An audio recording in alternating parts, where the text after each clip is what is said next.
can't wear it over my hat. There we go. All right, welcome to the Zenspath Entertainment Network Podcast, episode number 194. I'm your host, Jeremy Powers, and joining me once again, we have Steven. Hi. And Chase. Hello. Chase was almost not here because he was taking forever to get here. True story. But we eventually all showed up.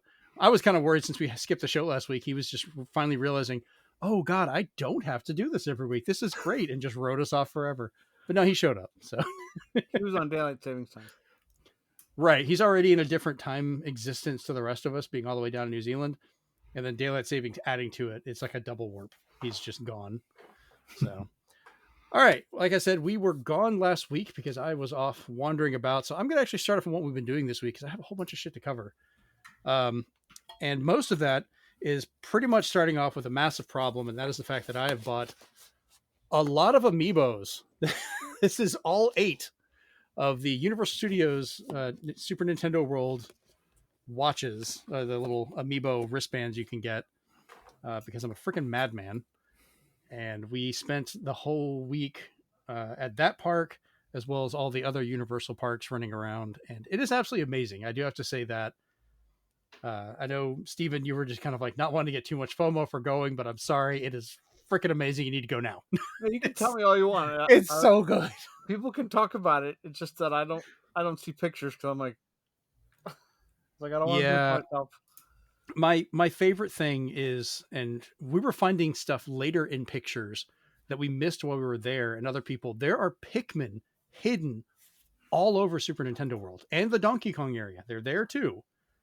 And they're hidden so nicely, but they're sometimes in the lines where you're waiting for a ride. Sometimes they're outside. Sometimes they're during a ride for parts of it. You can usually see outside of it. But we found a bunch of them and we went back and found like, oh, we missed this one seeing it, but I got it in a photo. So we found it here. My friend Remy, he went earlier this year and even he was just like, where the hell did you see this one? Like, oh God, I didn't notice, inside one of the stores, you find these stained glass windows. If you look up, that are all Zelda themed. And I got this cool video looking around at them and didn't realize till after we watched it, there's a little yellow Pikmin just running circles. I mean, they're not actually moving, but it looks like he's running circles around the top. And I was like, sneaky little bastard. And apparently there's more in that store I did not see. I guess there's more around the cash register. I saw your cat pop in there, Chase. It was your turn for a cat this time. But the park itself is absolutely amazing. Like I said, bought the amiibo watches, which I do recommend. They're $45 each, so they're a little expensive. I bought most of these for myself and my family and our friends that were there with the strict requirement that's like, I'll pay for these, but as soon as the day is done, you're giving them back. They're mine. I ended up having to buy another Peach one because my daughter wanted to keep hers, which is fair. And then we were only one short, so I grabbed the Donkey Kong and finished it. So we've got Mario and Luigi, Peach and Daisy, Diddy Kong and Donkey Kong, and then lastly they have Yoshi and Toad. So that's the full set. And when you get them home, you can use them as amiibos. We got season passes, and we're going to buy more tickets to Epic. I want to take an amiibo with me, like maybe one of my old Mario ones or something. I want to see if it actually works. Like, does it work both ways? Does it get treated as a watch band and I just have to carry a Mario around all day? Like, I don't know. Maybe I'll find an old one and like break the bottom off and just use that. Like a little coin or something. I did get a bunch of pins, which just a couple of the ones I got. You'll see here the Player 1 and Player 2 for the Mario Brothers. I got the Nintendo World Mario one here that has them come out of the pipe. I don't know if he'll actually come all the way out. Nice. Which is neat. And then I got the standard one of him just jumping and hitting the coin block. And I've got a bunch of other ones too. These just a few I picked up. So that's been a lot of fun. Game-wise, during this trip, and as I've been traveling earlier this week to New York, I've picked up and was playing Pokemon Legends ZA. I surprisingly really got into this. Like, I'm actually really enjoying it. I thought it would just be a fun little distraction, and I wasn't sure how I'd feel about the combat. I'm a good like 15, 20 hours into it already. I'm looking for someone to trade with because I want my Gengar and I need my Alakazam. I have to trade with someone to get those damn things. So I don't know. Like I said, I was surprised at how good this was, especially on the Switch 2. It like runs really well. I get it. Some people talking about that the city is a little empty. They probably could do more stuff, but it hasn't been a hindrance to me. Like, it's a side game, takes place in a fairly large city. You can fast travel about and do things. I'm still entertained, and I found a lot of weird side missions. There's a lot of little hidden things you can do to find Pokemon from different regions, where you might find like another tourist that wants to trade a Pokemon and will give you like a Lola version of, you know, some Pokemon, or you'll find one in a mission that you don't want to get rid of because whenever you evolve it, it's this one unique chance to get a different version of it, like this little Venomoth type thing. I can't remember exactly what it's called, but it's got the blue wings from one of the 3DS versions, other than the normal pink wings that all the other ones have. So that was kind of cool. So highly recommend that. I can also verify this does work in an original Switch. You can put this cartridge in a Switch 1 and it plays just fine. You just have to transfer your saves back and forth, which I did just to test it, and then went straight back to my Switch 2 because it runs so much better. Other game I got physically, I remembered and picked up Once Upon a Katamari, which I love the Katamari games. The music is always really good. This is the first original new one in a while, and it actually involves time travel because, of course, the King of the Cosmos is completely screwed up and erased the universe. And now you have to use this time machine they found cleaning their house to go back in time to like the Edo period of Japan and the Old West and other places to gather up things to make more stars and planets as usual. But a lot of good customization with your character. You can kind of tweak everything and mess with it. You can get the old music, but they make it kind of expensive DLC, which sucks. But the new music is not bad. So there's still some good tunes in there. And then lastly, I bought before our vacation because I got a discount on it. Like I'd saved up to do the $10 off thing from Xbox, but The Keeper from Double Fine came out. I purchased it. I was going to play it while we're traveling. I was like, oh, I got my laptop. I'll play it there. Realized I didn't bring a controller. It's kind of required. So I didn't have that or my Legion Go, so I couldn't install it. So I finally started playing it last night. And that is such a surreal, weird game. There is no speaking. It's just you're a lighthouse that comes to life and starts walking after it protects a bird. In the very beginning of it, you're having to teach it to walk. So you'd go a few steps and it's going to fall on its face. It flops around trying to figure out how to walk. And you get different abilities as you go, but it's very surreal. There's no interface whatsoever. On occasion, it might say like hit X to do this, but most of the time there's no health bar. There's no direction meter, anything. You can take a screenshot at any time and it looks like a piece of art. It's that clean. So I've got some good screenshots I'll share later. Highly recommend it. Like it's only like $30 new. I hope they eventually come out with a physical copy just because I like having the Double Fine games. But even as a digital title, it is surreal to play it. I've gotten a couple of achievements and I've played it for about a couple of hours. Don't know exactly how far in the game I am. It doesn't feel like it's going to be like a super long title, but I'm okay with that. 4 to 6 hours, I heard. That feels about right. You're pretty consistent going through places. The puzzles are not super complicated, but they're creative. Really nice, I would hope, lighting effects because you're a damn lighthouse. You better have good lighting effects.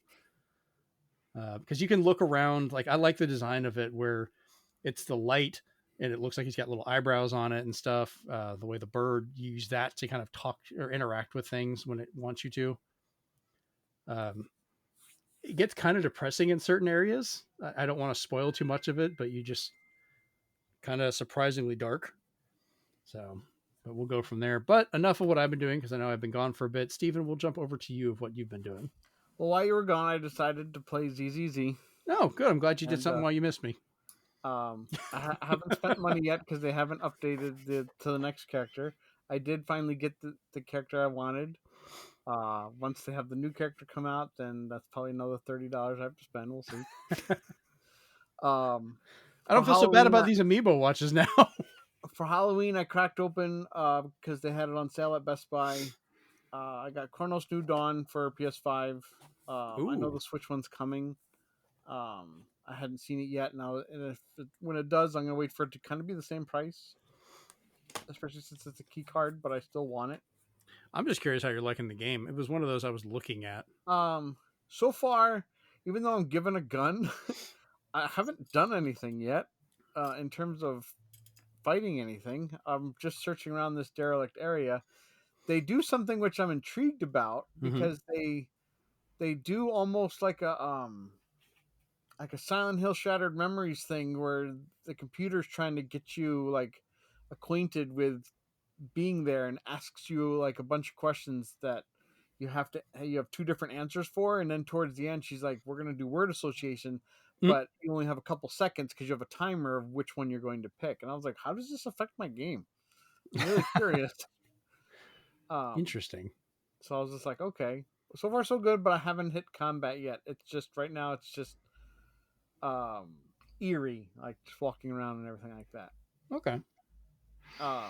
I did 100% Shinobi, which is not an easy feat considering the biggest secret in the game is these lab keys that do not show up on the map, and they are collectibles that are done in different ways, and the only way you'll find them is if you're that person that when they play a Metroidvania type game that you're like, hey, that place is still grayed out, I think I can go that way, and you try to go that way. There is some backtracking, so you will go back to earlier levels to you're speaking my language here. To go to new areas. I will say, if you get all the keys, they call them, the last key is from defeating the last boss, so don't go crazy trying to search through every level saying, where's this last item? Last item is the last boss. So gotcha. Get that out of the way. But you do get rewarded by fighting a secret boss from his past. Okay. And I didn't even recognize the boss, but it was a fun fight. Other than that, going along with all the roguelites out there and Vampire Survivor coming out with new stuff every week, I finally decided, let me go back in and get the rest of the Castlevania stuff. And suddenly it was like 4 a.m., so I had to stop. So I have to keep playing that to get it. There are new levels now that basically test the frame rate down to almost like 5 frames. It gets pretty busy. So that was crazy. But I've also been playing on Switch 2 because I waited for the Switch 2 version, was Ball X Pit. It is basically, the easiest way to describe it is if Arkanoid, Vampire Survivors, and ActRaiser had a baby, it would be Ball X Pit, because each level is like Arkanoid, but then you get all the upgrades that you would get in like a roguelite of like Vampire Survivors and stuff, where if you go up a level, you get a new item to use against your enemies. And then you have, when you're done with the stage, you go back to your village. In your village, you build like fields and stuff of everything you need to harvest to get more items, more characters, and stuff like that. But it's insane the amount of stuff you get to do. So yeah, it can get a little bit crazy, but even though it uses only one theme for the music that I've heard so far, it keeps changing the instruments, kind of like the GoldenEye thing. Works out pretty well. I've been playing Ninja Gaiden 4, mainly for the fact that somebody, when they were talking about it, compared it to playing like Metal Gear Rising, one of my favorites. And I could see the inspiration at first when I was playing through the first chapter or so, but when I got to the boss and one guy started singing, I was like, all right, I'm in. I was basically like, you son of a bitch, I'm in. So I was just like, I'm going to keep going with it. Prepared to be bent over and shown what a Ninja Gaiden game is like. There is accessibility issues now that are helpful to turn on or off depending on how frustrating you're getting, because there was a part that I turned on auto block and I actually couldn't fight back because my auto block was working overtime and not letting me move. They were hitting me so many times. So it's, oh my God, it's pretty insane. But lastly, I kept hearing about this game. I was super excited to get it, but then I luckily heard my local Target having it. Was a physical of Buy Sweet Carol, they call it. And I haven't tried it yet, but all the trailers keep showing me that it's basically if Clock Tower was animated by Disney, like, because it's all hand-drawn animation and it looks spectacular. So I was like, and it's kind of 2D based. Do you have the case with you? But you have to hide and stuff. Yeah, I'll show it during my pickups. Okay. Yeah, I was kind of curious to see that one. So I'm excited to try that one because if it does play anywhere near like Clock Tower, I'm going to be in 7-7. All right. And Chase, what about you? What you been doing? Well, I'll piggyback off Swan's Ninja Gaiden 4. So I've been playing that on Game Pass, and yeah, game's definitely pretty brutal. I'm playing it on the normal difficulty, and I just was telling Swan that there's a section of the game that I've been stuck at for like ages now. So I just finally said like, bugger it, and I just went and did something else because I couldn't be bothered trying to get past it. It's definitely got that, like, it's a Ninja Gaiden game, but it's definitely got that platinum musk to it. Like, almost kind of like that, when a Bethesda game's a Bethesda game. This is like, when a platinum game's a platinum game type thing. And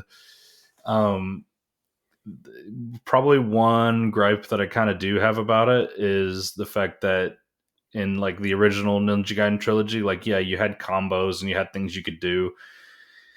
But like in this one, it's like they took it to like a whole nother level. They were like, oh, you want like a light attack and a heavy attack, that's fine. But if you like do quarter circle back forth like movements, then it adds a whole nother, you get a whole nother move and stuff. 360 motion, and I was like, why? Yeah, Should exactly. I just play this with an arcade stick? Like, what the hell? Exactly. That's what I'm sitting there thinking. Like, why did they need to go all this way? Like, and actually, it was kind of interesting because like we were talking about Itagaki the other day, and one of the things that he talked about before was in an interview.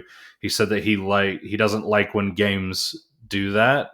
He's like, he likes it when they are a little bit more simplistic in their design. I mean, because I think he was talking about like referring to Virtua Fighter, how Virtua Fighter is a lot simpler than like say a lot of these fighters out there can be. Right. Not anymore.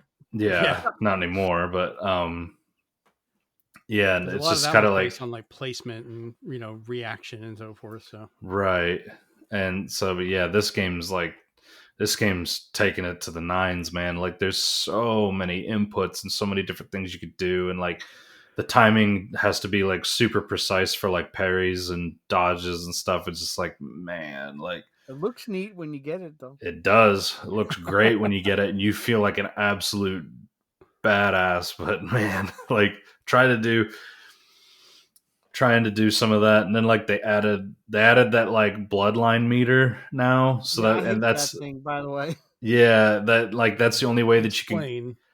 So basically, like, because you're not playing as Ryu, which that's not really a spoiler because they said that in the trailers. So right. I feel like I'm able to at least tell you that. Yeah, so you're playing as another younger one. Yeah, you're playing as a ninja called Yakumo, who's part of the Raven Clan. But like part of like apparently the Raven Clan's thing is that they have these like blood weapons, so to speak, or whatever. And what happens is it looks like a normal sword, but then if you press and hold the left trigger, then it turns into like this like giant red like sword. And then you can do like different moves like because of it. But then the enemies. Yeah, go for it, Swan. So it gets worse. When he's talking about the Platinum Musk, it's because they also do the like, hey, we're going to tell you that there are some enemies that will always block all your regular attacks, and you have to use your blood attacks, which use up a separate meter, and then you have to go do something else to get that meter back up again to go back and destroy the guy who's bothering you because you can't hit him with anything but blood attacks. And then they decide, oh, was that annoying? Well, let's just dial it up to 11. Bosses, in order for them to even stagger, you have to use a blood move. Because if you use regular moves, they'll just ignore you and hit you while you're doing a combo. But if you use a blood move, they'll stagger like they're supposed to when you do a combo. So it's a whole nother level of complexity and having to manage another meter. And yes, you can eventually go just full devil trigger on everybody. which helps because then it says if you just hold down a button, we'll show you a cinematic way of killing somebody. And I'm like, Where, okay. yeah, a cinematic version of you just cutting him in half, and then it like does the shinobi thing where like the screen goes red and black and Yeah, because everything. there's another one where it's like if you're just really annoyed and you've got full devil trigger mode, I'm going to keep calling it that. It Yep. says press these two buttons together and he'll just slash through all of them. And I was Yep. like, okay. In the but so to piggyback off Swan a little bit, so that staggering thing that he's talking about, you can only stagger certain enemies when they're doing a power attack, and the only way that you know when they're doing a power attack is you'll just see this giant red exclamation point flashing in front of you telling you that they're doing that. And so you have to hit them while this exclamation point's flashing to stagger them. And it's just like, man, like they've really it's Ninja Gaiden, but they've definitely cranked it up in a way that like only platinum My hearts could. go out to everybody playing on hardcore. Yeah, the people that are there, I just salute you, but because I'm playing on normal and I'm getting absolutely frustrated in some of these segments, and I'm not That's like doing my biggest auto block or hesitation anything to like play that. these. Oh, man. Yeah, if you definitely like, I'm gonna see this through because I love Ninja Gaiden and I want to know the story and I want to like. Yeah, And I I'm like on a ninja self-abuse. kick. I felt ready to go with Shinobi, and I'm getting a lot of like some similarities, but a lot more complexity added. And I was like, There's what makes me think though is because like what I'm really curious about is at the end of a chapter up in that corner, it'll say character Yakumo. And so now I'm thinking like, oh, do I get to play as Ryu now? So that's why I want to really that's why I want to know. I'm gonna keep pushing. But I think yeah, they if you said ask, there were parts you play as him. you get to It's- play as the guy from Devil's Third. No, I don't know. yeah, probably he shows up out of somewhere. But nah. So yeah, I've been playing Ninja Gaiden 4 quite a bit. Ghost of Tsushima, I've been playing or not Tsushima, Yote. Sorry. I do need to go back and play Tsushima though at some point. But I've been playing Ghost of Yote a little bit more. Like I've actually finished the story, but I'm going through and getting all the collectibles and trying to like 100% the game. Because I 100%ed Ghost of Tsushima before the DLC came out. And then I've been playing some games on the PC. I finished the Dawn of War 2 campaign. I've been playing the Warhammer 40k Mechanicus. Fuck, that's a good game. Like, if you like turn-based strategy with a little bit of a twist to it, Mechanicus is a really good game to play. I played the like every day Mechanicus we 2 see on demo. Discord, it's like, you're playing Warhammer 40k. Like, yep, Yeah. that's about right. Yeah, I played the Mechanicus 2 demo that Swan warned me about. Really looking forward to playing that once I finish Mechanicus. Because Mechanicus 2 I can see where Mechanicus 2 takes some things from Mechanicus and does it better. So I'm like, okay, yeah. I do like the music. That music goes great. Oh, the Mechanicus music goes hard. Yeah. Like, so yeah, I'm loving what I'm seeing so far with Mechanicus. And then I'm just trying to think. Oh, I've been playing I usually go on once a week to do the weekly stratagem in Space Marine 2, so I've been dabbling in that still to get my weekly rewards for it. But other than that, Space Marine 2, I'm kind of holding out till I think it's November. I think it's November that the new Tech Marine class comes out. So We dive back into it again. I'm looking forward to that. Oh, everybody and their dog's going to be diving back into that. Good luck going into a public lobby and like trying to play as Tech Marine. It's like everybody's going to be like, "Oh, this guy's got Tech Marine. Fuck it." Then they're just going to quit out and go to the next one. So yeah, have fun, guys. That game's going to be wild. When Oh God. at least with the three of us, we could be like, okay, well, I'll play Tech Marine this time, then you get your turn next. Like, whereas the public lobbies are going to be ridiculous. I want to be Tech Marine. I'll Yeah. just be like, you guys have fun. I haven't changed the class yet. I know, right? You enjoy your Master Sword. Hey, Yeah. I like my my jetpack. Before we go into the group chat, I did want to go back to what I've been doing because I completely skipped over. Like we did Epic Universe, but we also had Halloween Horror Nights, and that was great. Like I said, this is the first time I've been back to Universal in 30 years, or about 30 years, and we met up with Rachel, who used to be on the show with us and stuff, and she showed us around a lot of the places, and we went to a lot of the good. Like the actual haunted houses they had, which the first one we went to, they had a WWE one, which I kind of looked at her like, what? It was actually pretty good. It was not a bad haunted house. It was the first one we went to, had a short line, somewhat short. I air quote the hell out of short line for anything at Universal. Went through, that was really good. We went through a couple of the other ones they had that I really enjoyed, like the Hatchet and Chain one. There was one based off, like, if you went through a haunted house based on like Sid's nightmares from Toy Story, because it's all like toys being tortured and these things happening, and it's the scaling up and down is really good. We did go to the Fallout one, which the memorable parts of that, because it was based on the TV show, but they had so many good little details everywhere. You guys would have loved it. They had a full power armor that was in there, and it's just shaking because there's a guy stuck inside it, run out of power, and he's screaming for someone to let him out because he's dying in there and he can't get out of the suit. And I was like, well, that's kind of fucked up. Later on, you'd find another power armor and you're like, oh man, they got another one, until it starts coming at you and you're like, oh shit, because it's full size. They had giant rad roaches. There was, you had ghouls and other stuff popping out. At the very end of it, they used a projector and stuff to kind of make it look like a Deathclaw was coming up from behind you, which was cool. Was just really happy to see that. But they had a lot of scare zones you could walk around in, which I got some really good photos. I was able to actually take my DSLR with me during that night, and I went to town. Like, this is the first time I've really gotten back into major photography in a while. I think I took almost 2,000 shots that night alone. That I had to edit down, I think, to around 900 shots I ended up keeping.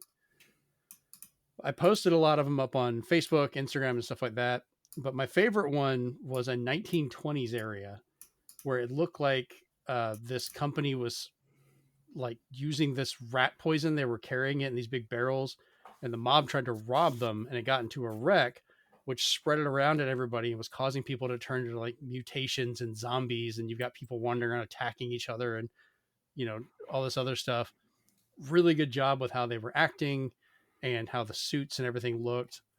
And I had fun getting into the character because I'm sitting there taking pictures of it. They had like a 1920s police car, and this lady's a cop that starts coming up with like a Bronx accent, talking about, am I a newsie? Am I sitting there taking, what am I taking photos for? You a reporter? So I just go into it and I'm throwing the accent right back, talking about like, what about it? Just kind of having fun with it. That went for a little bit, so I was just like, yep, and just kind of ran off. They thought that was hilarious, so I just didn't want to get caught by the cops. So if you get to go to the Halloween Horror Nights, that is totally worth the extra purchase. Plus, when they close the park, you don't have to leave, so you can kind of keep doing stuff while the park is emptying out or converting over, which gives you a little extra time, which is kind of nice as well. Nice. So definitely worth doing that. We didn't go to all of them. Like, we did not go to the Five Nights at Freddy's. She told us that one was kind of boring. Like, I guess you'd go into the beginning and it was neat with the animatronics. They had the actual animatronics and stuff there. Then it all became about some kind of cupcake, which I guess is a Five Nights at Freddy's thing. I don't know. But the boys, when they went, we separated. They waited to get into that one, and by the time they got into it, we went to 5 other haunted houses in the park. So for their one, we went to 5. I think we did better, and that doesn't even count the scare zones and other stuff we did too. So definitely try and go to that. I kind of wish we could have gone last year because they had Ghostbusters, and apparently I was told they had like a big animatronic Stay Puft, and I was like, I would have done anything to see that. That would have been so good. So, all right, let's jump over to our group chat then. Thank you for putting up with me talking about my vacation again. All right, Steven, I know you've had your pickups and stuff recently, so why don't you start us off on what you've picked up recently here? So we do have. I'm holding up Chronos: The New Dawn. This is never coming to Xbox. Sorry, guys. Physically, they said it was exclusive to PS5, and suddenly, Oh, really? And then suddenly, Bluebird Team was like, "Oh yeah, we're gonna make a Switch 2 version." So there you go. So that's the only physicals that exist. Did they confirm Switch 2 is a key card? Yes. Okay, Definitely. so I might as just pick that PS5 copy up then, because I've seen that today. I got the Dragon Quest 1 and 2 remake that only the Switch versions have connecting box arts. They move the box arts around on the PS5 version, so you can't connect them and make one picture. Really? This one, however, does have reversible if you want the classic. If you want it to look like the Japanese versions of the old games for Famicom and stuff. So that's really nicely done. Yes, cat. Hi. Everyone's got cats except for me right now. Mine's inside the house. This is the physical it's called Bye Sweet Carol. Very. Oh, I have not seen that cover. Okay.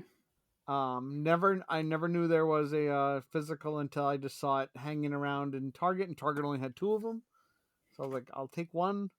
I'll be in Target tomorrow.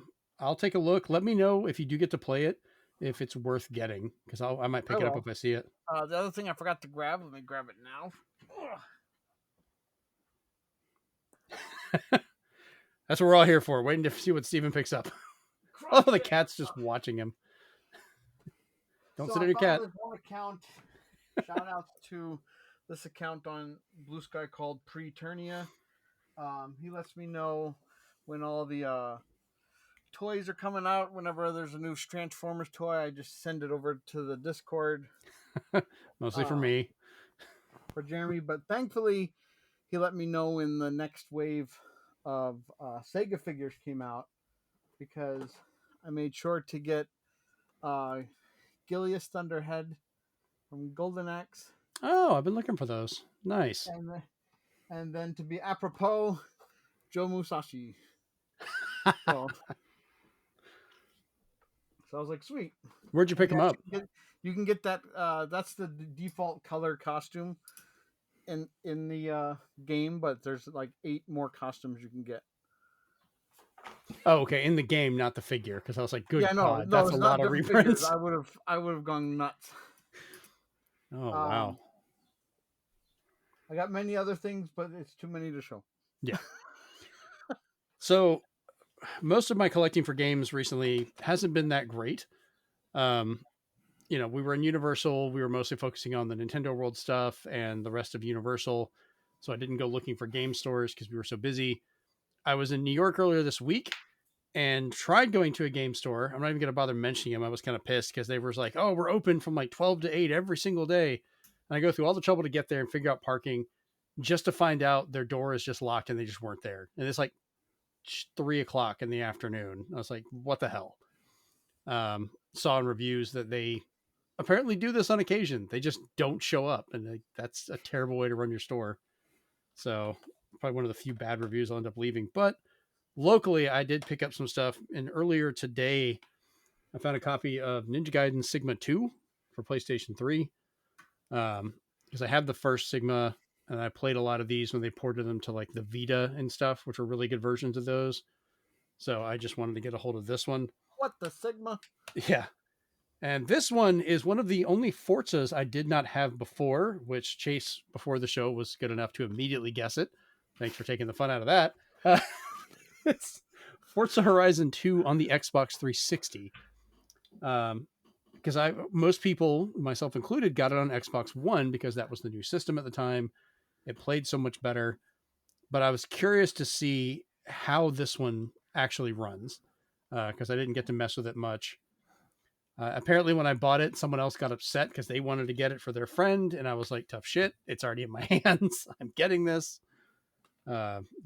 It's just, sometimes you just have it. And if you don't get it. That's the way game chasing go. Right. If you see a game and you're even considering it, pick it up. If you're thinking about it and it's sitting there, it's still free game. If he had picked it up first and I was just sitting there thinking about it, that's on me. So as soon as I saw it, I picked it up and was like, holy shit, is this actually what I'm thinking it is? That's just general rule of game collecting. Yours until you put it down. Yeah. Do that for toys, video games. If you can get your hands on it, pick it up until you decide whether you don't want it or not, then put it back if you don't. So, Chase, did you have any pickups you wanted to talk about, or is that No, not really. It's been kind a of bit quiet week? Yeah, been a bit quiet week. Yeah, I sent him something to keep him busy. I sent him the Warhammer Humble Bundle. Yeah. So. Touche. I guess the last thing I have to talk about, I showed at the beginning of the show, I got my Indiana Jones hat from Rachel. I tried putting it on, but it does not fit with this headset. I have to take it off, but it does fit. Of course, it's a replica one. You know, you can see the little Indiana Jones inside. It's got the pin on the side of it. But I was super happy to actually get this. I've always grown up loving Indiana Jones, so I'm going to have this hanging in the back of the game room so I can use it at some point for whatever reason. And it does fit. It's a little snug, but you know what? You want it staying on anyways. It gets windy. So, yeah, I was happy to get a hold of that. She gave me some other fun little things. Like I got let me grab it. She brought me a Nintendo Switch 2 baseball cap. I guess a friend of hers gave her, so she sent it my way. And I got some Switch 2 advertising stuff and some other things that they had gotten. So, all right, you guys want to talk about some news that we've missed this week, last week while we were gone? All right, so first up, the unbelievable, or kind of believable news that kind of shocked us all. Halo Campaign Evolved was announced and coming in 2026 for Xbox Series XS, PC, and PlayStation 5. So that's it, boys. Call it. Halo has gone to PlayStation. That's all, folks. Yeah, that's the end of it. The wars are over. Even the White House announced it. Sorry. I will admit, I was shocked at the announcement of this, and I'm still not happy with how Xbox is handling a lot of this stuff. But I also, the more I thought about it, I'm like, does it really freaking matter at this point? Like, it does, because it's not on Switch 2. Yeah, that is weird. Okay, I will give you that. But like, I remember whenever Halo first came to PC, people got upset, and then, you know, now it's pretty consistent that it's on there. We had the Master Chief Collection and all these other ones. Halo Infinite launched at the same time for PC, and now it's just like, okay, it's going to PlayStation. At this point, I'm just treating Xbox as a third party that just happens to make a console you can buy. That's kind of all they are at this point. But enough about that. Back into the game itself. So this is a new remake of the original title that is a new test bed. Is built on Unreal Engine 5 instead of the Halo engine that they used to use. The game will feature no multiplayer modes. So no Blood Gulch, none of that fun stuff, which sucks. I love the multiplayer. I have fun with those. You can give the thumb up all you want, Steven. I want some multiplayer, damn it. There's enough multiplayer out there. Go play Splitgate or something. Well, I mean, I can just go play Master Chief Collection, but Chase knows what I'm talking about. Halo multiplayer was like its own thing. Back in the day. You seem like a multiplayer Halo guy, Chase. Oh, yeah. Well, I preferred Halo over COD back in the day. For sure. I don't remember people enjoying the first Halo multiplayer, though. It was all about Halo 2. Halo 2 was big because it was the first online. We did play a lot of Halo 1 LAN party because that was kind of what it was. It was more like split screen and LAN. It did have its own thing, but this one's kind of integrating more. They are making it where now you have 4-player co-op for online or off, including an update where you to the Warthog, which adds in a 4th seat so someone can sit in the back. Because before it only had up to 3 seats. You had the front 2, the gunner, and now apparently someone can sit on the back of it. So trying to back into things. And it will be crossplay, because if it wasn't, that would be stupid. Like, kind of, what's the point? Features from later games are being implemented, such as being able to board and take over other vehicles. The energy sword is being added in, which you have to kill these gold armor elites to get.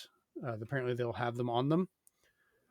Sprint is now endless instead of on a cooldown. So you can always just run around, which the maps were pretty big and they're just going to be bigger. So that kind of makes sense. And you're supposed to be a Spartan soldier. They're just going to run around everywhere anyways. So I don't care about that. And I like how someone said, if you don't like it, you can turn it off in the options or just don't use it. Like if you just don't want to use it, don't. There's also a lot of the later weapons that will appear in the game ahead of the original showings. So we'll get probably like dual wielding. We'll probably get some of the later like SMGs and things like that showed up from Halo 2, Halo 3. Some of those will pop up now. They're adding, as they put, dozens of new skulls to modify the game and add to the replayability with friends, with Halo Studio themselves going so far as to say this will have the most skulls of any Halo campaign before it.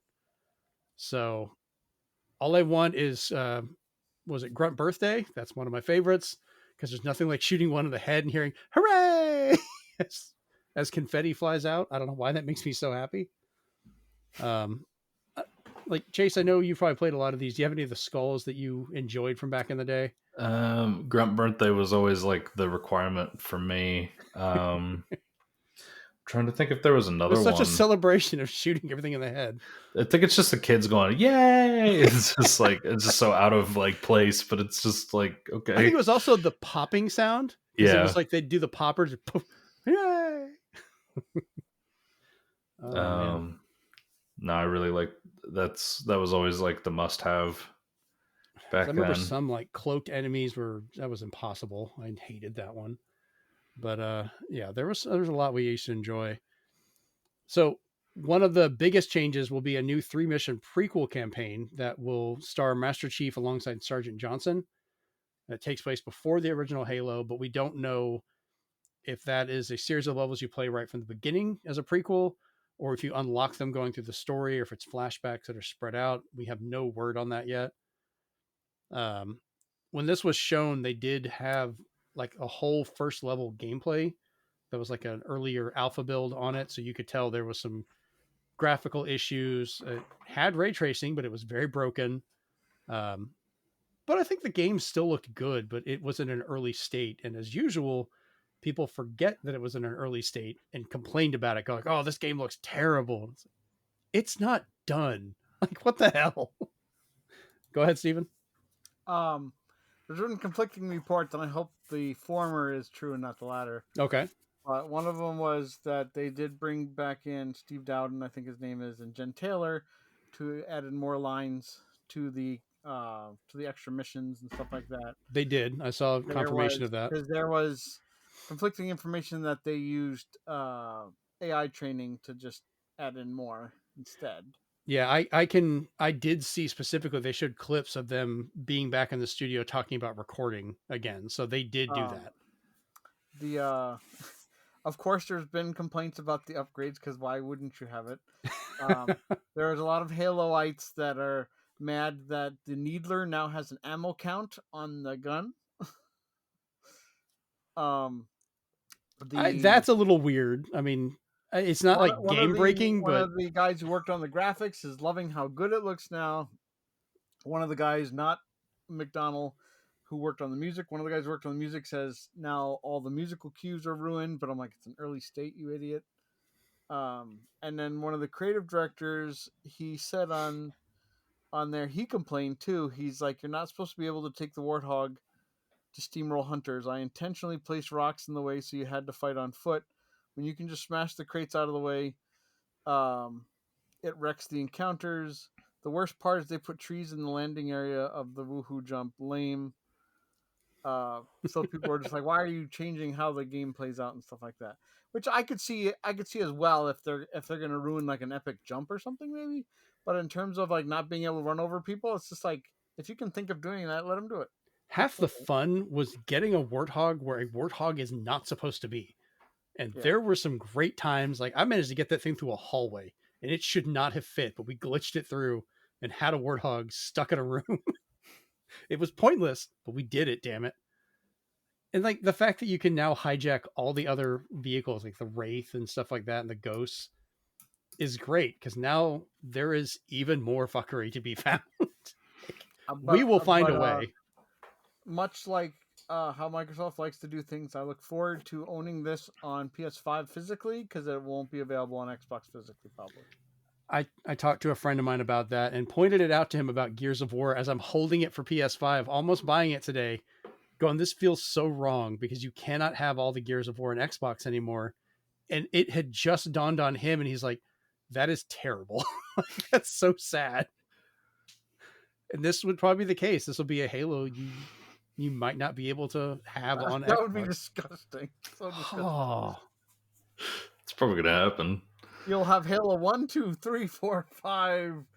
the Master Chief Collection. Master Chief Collection, and then some weird one on Infinite. PS5. You're like, dang it. Yeah, you'll have Infinite. You'll have both the RTSs, but not that. That's The remake on. And I'm kind of curious. So all three of us play a lot of Xbox. We've been playing Xbox for a long time, and I want to ask you this: what is worse? The fact that they're putting these games on other systems when they were so tied to Xbox itself, be it Forza, Halo, all these other things, or the fact that not only are they doing that, but they are basically shitting on their existing base by not giving us these games ourselves. Like, I think that hurts more. Yeah, not getting a physical, actual copy. I think it's more the second one. I'm always Yeah. down for more That's players, my problem. More players, more co-op, and stuff like that. But Yeah. when they're like, oh yeah, you get a digital, you get a physical. It's like, that's not right. Yeah, it's that's a what bit kills low. me. Yeah. Because I'm going to preface before you get to the next announcement. But the next announcement, they were interviewed and they were asked about Xbox. And they said a reason why a lot of these announcements are not coming whatsoever for Xbox is because every time they did a release, they sold less than 1,000 copies of physical Xbox games. So they just said there's no point in doing it for us as a company we are. So more companies are just like, we're not selling as many Xbox physicals as the other ones. So it's like, that hurts. Yeah. Because they just even canceled the they were going to release it in Europe physically at least, but the next Tales game remastered, Tales of Zillia, they canceled it for Series X physically because they're like, no. That sucks. Xbox has kind of dug themselves into this hole, and their main company does not care. Competing against other systems, they're just competing against it. I don't think they've ever been able to fully recover since their Xbox One debacle. I don't think that's the problem, because they did turn around a lot of that stuff. Like, yeah, you talk about like, oh, that, but that's kind of the way of a lot of the consoles now. It's like, holding them to task for the very thing every company is now doing, where you are having that back and forth between ownership. I think the problem is Xbox was trying to fix things. Microsoft just wants money, and they don't know how to handle that. So they've been canceling so much of their stuff to funnel all their money into AI development that now they're telling their publishers, no matter what, you have to have like this massive, gaining of profit.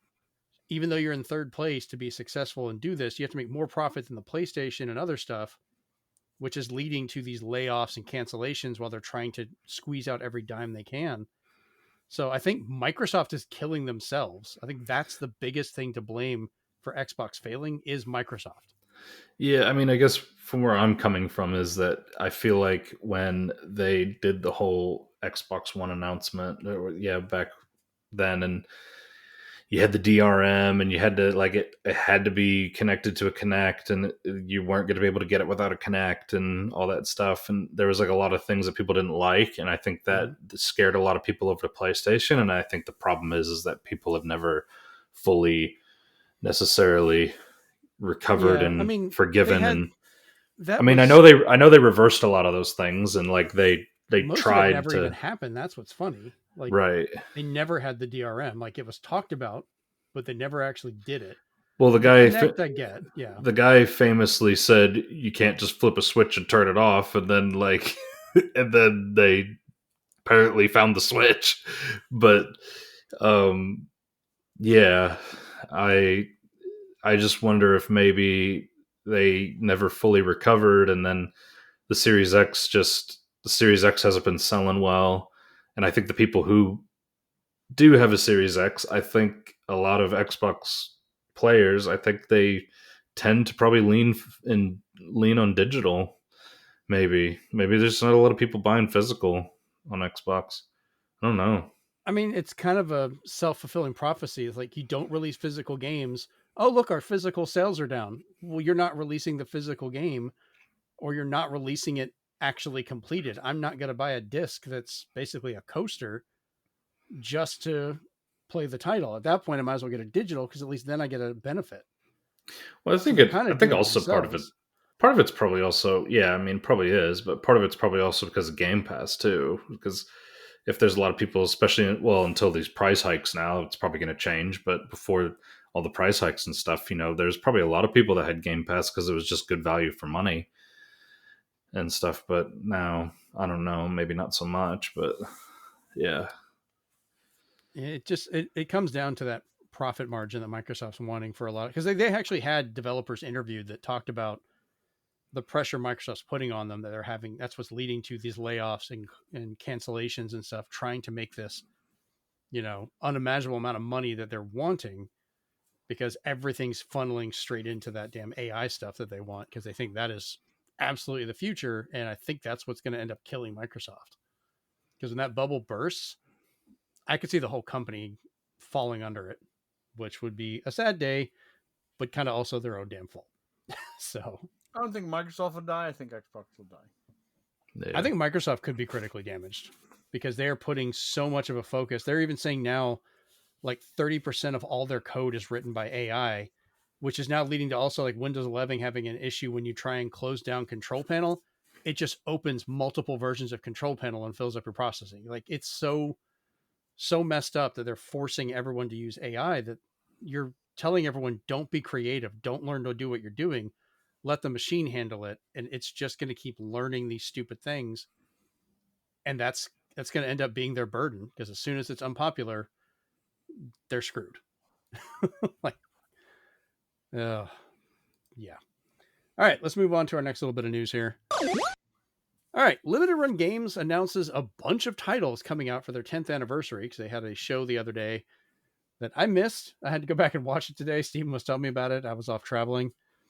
But I pulled out a couple of them that are just absolutely ridiculous for games that we're getting. First off, Pinball FX Williams Pinball Anthology 1, coming to PS5 and Switch. Of course, I'm always happy. It's pinball. I had a hell of a time finding it. They say there's 14 pinball tables. I was only able to identify 13 because none of them, be it the company or Limited Run, put out a list of what's actually included. I had to figure it out from the video and the copyright information and stuff. So the 13 I could figure out is Medieval Madness, The Getaway High Speed 2, Junkyard, Attack from Mars, Black Rose, The Party Zone, Theater of Magic, Safecracker, Indiana Jones, which was perfect timing for my hat, Universal Monsters, Star Trek The Next Generation, which is a table I've always wanted to play. I found it in Vegas and the damn thing wasn't working. World Cup USA 94, and The Champion Pub. So apparently there's one more added to this. I have no idea what it is. Maybe we'll find out. I saw some places also say that they announced Anthology 2, but I saw nothing in the video or anywhere else about that. So I guess they just assumed it and put Anthology 2 on their list. Next up, we had Xenotilts, Hostile Pinball Action for Switch and PS5. This is the sequel to Demon's Tilt. And yes, I did on purpose put two pinball games right together because, damn it, I love pinball. It looks crazy, though. Like, it's so detailed. Oh, sorry. Throat's all dry. Teenage Mutant Ninja Turtles Tactical Takedown for PC, Switch, Series X and S, which looked like a turn-based strategy game for Ninja Turtles. I'll give it a shot. I'm just curious. Bad Cheese coming in 2026 for PS5 and Switch. This is a weird first-person shooter that uses the Steamboat Willie version of Mickey Mouse in a sort of horror game. And they're trying to use every bit of it. And I kind of wonder, like, I keep seeing this when something becomes public domain, the first thing people want to do is make something horror with it. Like they did it with Winnie the Pooh and Piglet. Yeah, they did it with Popeye. They're doing it with Mickey Mouse for this, or Steamboat Willie specifically. It's a weird thing. Next we had Fuga Melodies of Steel 1, 2, and 3. I'm not familiar with these. They are in the same world as Tail Concerto for PS1 and Okay. Solo to Robo for 3DS. So if you like that universe, Oh. it's the continuation of those. They are more strategy based, almost tactics Mhm. based, but it's a huge story. That's why there's 3 of them. Oh, that makes sense. It seemed like, was this a collection or 3 separate releases? Because I think it. There was 3 separate releases. Okay. That came out, and it's been digital for a while. Then they released like them all in one big case, imported. Now they're coming out English boxes. So. Oh, okay. Well, these are coming out in 2026 for Series X and S, so we do actually have an Xbox title, a couple of released there. PS5 and Switch. Which, once again, as we talked about earlier, more people will probably buy this on Switch. That seems to be the popular thing for them. Onimusha 2 Samurai's Destiny coming for Switch, PS4, and Xbox One in 2026. Of course, that's a port of the original Onimusha 2. Fear Effect 2 Retro Helix for PS5 and Switch in 2026. I don't know if it's the way they showed the video, if they were trying to be stylistic, but it looked horrible. Like, it looked like a really bad encoding of the game running with all kinds of artifacting, worse than I remember it on the actual PlayStation release, because I have those. So I don't know why they were showing it that way, or if it was an accident. I don't get it. Like, don't make your games look worse than they are. That's not a good strategy. So, Jay and Silent Bob Chronic Blunt Punch for PS5 and Switch 2026. This is another beat 'em up from Jay and Silent Bob, from those guys. It's more of a fully animated style, like cartoon style, than the pixel art of the old one. Yeah, much better than the Mall Run one. The Mall Run was fun, but it was more of like a 16-bit style or 8-bit style graphics. So I do appreciate the extra animation. This one kind of caught me by surprise that they were making a collection for it. And Chase, I don't know if you're familiar with this series. Cho Aniki collection for Switch. It's hot men and Speedos mixed with Gradius. Yeah, Okay. You're basically flying around as mostly naked men shooting questionable white material at each other. You shoot one guy who's in a big bowl and he's orgasming as he gets weaker. And we're not even kidding. And then there's they're including the fighting game on there too, so you can have hot men fight each other. Just all right, whatever floats your boat. Don't do this while there's people around, but look up videos of Cho Aniki. It's spelled in the notes, and you will just be like, "What the hell?" You know what that reminds me of? I forget the name of the game. I'm gonna find it in a few minutes here. But there was a game that came out just for the Wii shop. And what it was you were just a bunch of burly men bursting through walls, but you had to pose to fit through how they went through the wall. So if they went through the wall like this, you had to do this with your Wiimote and nunchuck. That almost sounds like a WarioWare mini game.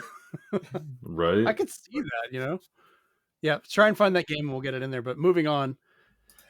Excuse me. Arrow the Acrobat collection for Switch and PlayStation 5, which includes Arrow the Acrobat 2, Arrow the Acrobat Rascal Rival Revenge, and Zero the Kamikaze Squirrel. So they included that oddball one in there.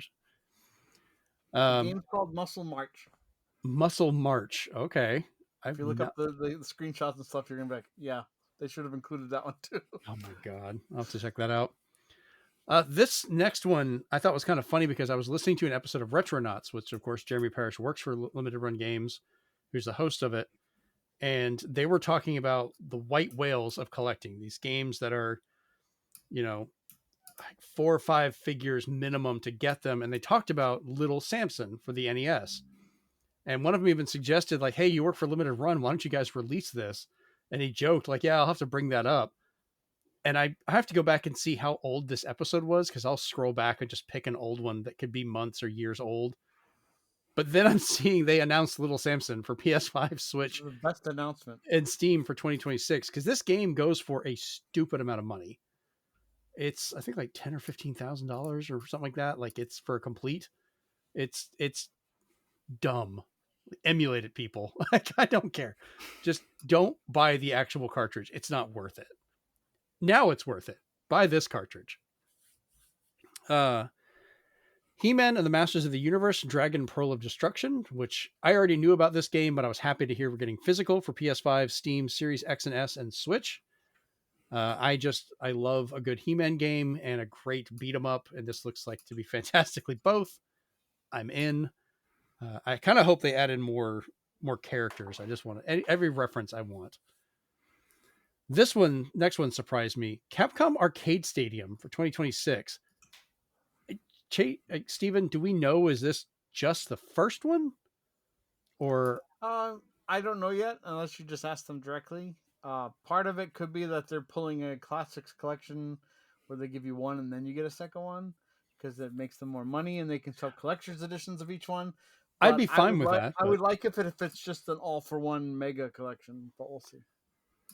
I kind of agree it's probably two separate ones, but you think they would call it Stadium 1 or Volume 1 like they did the SNK collection or something? Since it was one more thing, I don't think I think the title is probably like tentative to change to maybe say Complete or Carnival All in One or something like that. Who knows? Right. I don't know, because there was a lot of games in the arcade stadium. So I'm hoping all those titles are actually included. Because if you bought the full packs, you got like what 30 something 30 40 games in there. Like, it was kind of crazy for the arcade games. Yeah, like it's exciting for a lot of the games in there, and it's not exciting for some of the other ones that are just like, I do not want to play Street Fighter 2 again. Leave me alone. But they did have a couple that had never been released to home systems before, so this will be the first physical release. Like, I know this won't be the case because it's usually based on the digital ROM, whatever version of it anyway, coming to physical. But I would love it if it was just curated to pull out the already released fighting ones out of it and make it that arcade stadium. But I would rather it keep those, because that was still part of it, and not everybody may have those. Like, not everyone bought the Street Fighter collection that might get these, so I would rather have them included if they were already there. I mean, if you don't want to play it, you don't have to, but just have them. Why not? Key card. Okay. God. Swear to God, Limited Run, the day you put a key card they already said if they ever release a Switch 2, they will never do key cards. Good. Because it's funny, nothing here was mentioned for Switch 2 either, I noticed. And then lastly, the 7th Shantae title is in development. They announced that was being made, which was great, and reminded me to go back and get the Shantae Advance. And I realized that the Switch version is sold out, so I can't get it now. So hopefully VGP will have it, so I can order it from there as my last resort. Yeah, because they did have it for sale this weekend. The last few days, as part of their 10th anniversary. They had the different convention exclusive looking one. Yeah, but you have to be at the damn convention. But then the version you wanted was sold out. Yeah, it was any of them. It's like you have to go to the damn convention to buy those too, I think. Well, no, they have it on their website now. You can buy a lot of their convention exclusives as part of their anniversary. But I checked for you, and I was like, I guess he already checked this because only the Switch version is sold out. Yeah. So I'm hoping it'll pop up on VGP, because I went to look. I was like, I thought I ordered it, and I didn't see it in my orders. Like, oh crap, did I forget? All I know is I finally got I should be getting my Dominus collection soon. Finally. Oh my God, that's been delayed. I know. Wow, I've had that for a while. Like, what happened? It's the collector's edition, so like. Oh, that's why. Okay, yeah, collector's editions. I've had to wait a while for those.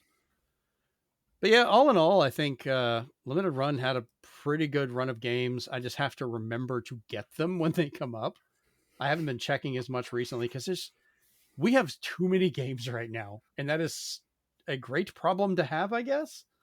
Jace doesn't care. He can't get them in New Zealand. He's just going to get them digital.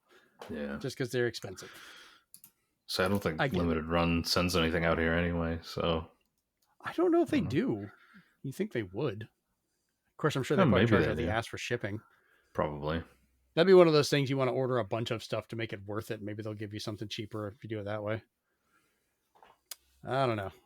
But all right, so let's go over and talk about some Switch games that were announced. So first one, Assassin's Creed Shadows is coming to Switch 2 on December 2nd, 2025 as a key card. No surprise. But this is one of those games that was leaked way back. I think it was like an accident on their website or something that talked about it. So we kind of saw this coming. Have either of you watched the footage of it yet, though? Because it is one of those Ubi's, like, it's a really good port. It's kind of like Star Wars that they did recently, that it's running amazingly well and it looks really good, which is a good sign for Switch 2 games.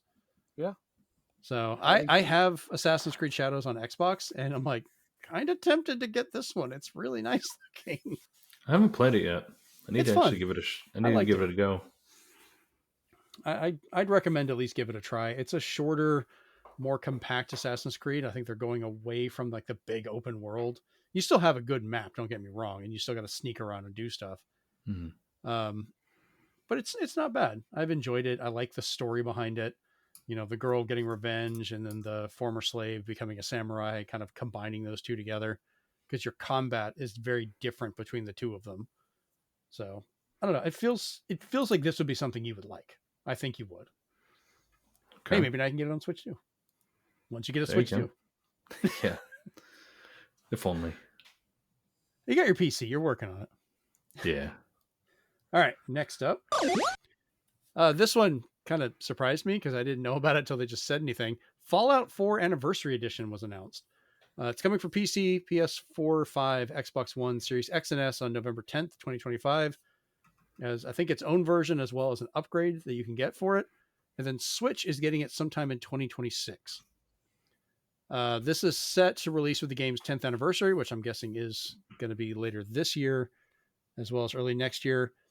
6 official expansions are included, which is Far Harbor, Automatron, Nuka World, story add-ons, as well as Contraptions, Vault Tech, and Wasteland Workshop add-ons, which is adding in a lot of the extra creatures, weapons, armors, things like that, along with new environments to check out. Creation Club content includes new weapons, power armor, Pip-Boy paint jobs, and other user-created things. They hinted at a couple of them for being like an escape room that they had designed, or, you know, some of these other little horror places and things like that. So that should be some kind of fun additions. The game will be available as an upgrade, like we said. It should be physical on Switch 2, but no word if it's going to be a key card, but probably will be, let's be honest. Though I do like somebody's argument that if Fallout 4 is, so, you know, that could be on PlayStation 4 and all the other stuff, it's such a smaller game, even the expansions. Cyberpunk was on a cartridge, you have no excuse. Yeah, they haven't, because I was trying to look into it about Bethesda, and I can't remember if they confirmed Indiana Jones being keycard or not. So I think that was confirmed, just because Microsoft hates us. They just don't want to release but physical. If it is, then Fallout's just going to follow suit. So. God damn it. If we tell them if they make it a full cartridge, it's AI somehow, maybe they'll just go with it like an idiot and just release it. I don't know. That makes no sense, but they're dumb enough to fall for it. So just me, or does it feel like there's a whole bunch of like 10th anniversaries like coming about like this year? It feels like, because we got 10 years for Fallout. We got wasn't it just something a little bit further back? You mentioned 10 years or something, and then just the other day I saw Fat Shark put out a video for 10 years of Tide. They called it 10 years of Tide to release it for the 10th anniversary of Vermintide. That come out. Well, I pulled up a quick. Oh God, there's a 10-year 2026 anniversary that Chase, you and I both want. That's never gonna freaking happen. It's 10 years for Titanfall 2 next year. Apparently, Uncharted 4 was in 2016. Dark Souls 3, Battlefield 1, of course, Doom 2016 is 10 years back. Oh man, yeah, a lot of these are just not going to get anything. Yeah, we've already gotten a bunch of the Arkham games because that was the Return to Arkham. God, we'd already gotten a return to that at that point. Yeah, because was it? Yeah, Dark Tide got some new content because of it. They put some stuff out on that, and I think they put some stuff out on Vermintide too as well, actually. But yeah, no, it's just feels like there's just been a whole bunch of 10 years this year. Well, let me ask you guys this. Like, yeah, I know, Chase, you don't have a Switch 2, but if you did, Hmm. would Fallout 4 getting a collection like this, regardless, would it be interesting, something you'd be interested in getting as a portable thing? Mm, I'm a bit weird with Fallout. Like I played Fallout 3 and I liked it, but Fallout was never like that was never the Bethesda RPG that I enjoyed. I was always Really? more of a yeah, I was always more of an Elder Scrolls Okay. I get it. person. I like I do like my fantasy settings a little bit. Yeah, I don't know. Fallout, like I enjoy Fallout, don't get me wrong. Played 3, liked it. Like I've watched Shinoa play bits of 4, looks good, but it's just never I'm not necessarily like into that universe as much as some of their other games. I get that. Steven, what about you? I'll get it just because whenever it's the first time on a Nintendo system, I have to have it. I'm with a lot of people. I don't like the Game Brio, as they call it, engine. Hmm. Um, and I'm glad it kind of started to evolve when they got into Starfield and stuff, which is also rumored to come to Switch too. So we'll see. Um, but yeah, it's just nice having those types of games though, because I don't know, with Switch One, when you did get an open world game, it was rough. So now you're gonna get ones that are pretty, pretty decent now. So I was kind of hoping that maybe they would get something special in it, just little things like they did for Skyrim when they released that on the Switch, because you got like the Legend of Zelda stuff that was added to it and little details, but it ran really well. Like it did work really well on the Switch. It would be kind of funny to have like maybe let me get a power armor that's like painted to look like Bowser or something, like something crazy. That would with be cool. the little dude known as Todd Howard, you never know. Like they could do something, be like, oh, to celebrate 1 million copies sold, uh, Yeah. we're adding DLC where you can get Nintendo stuff, What is something like that. give me amiibo support with like power armor paint jobs. That would be great. Speaking There you of go. Amiibo support, Yep. Let's go on to our next little one that we've looked into. So, Resident Evil Nintendo announcements of games, a controller, and amiibo, which is kind of fun. Resident Evil Generation Pack announced for Switch 2, which will include keycard versions of Resident Evil Biohazard Gold Edition, Resident Evil Village Gold Edition, and Resident Evil Requiem.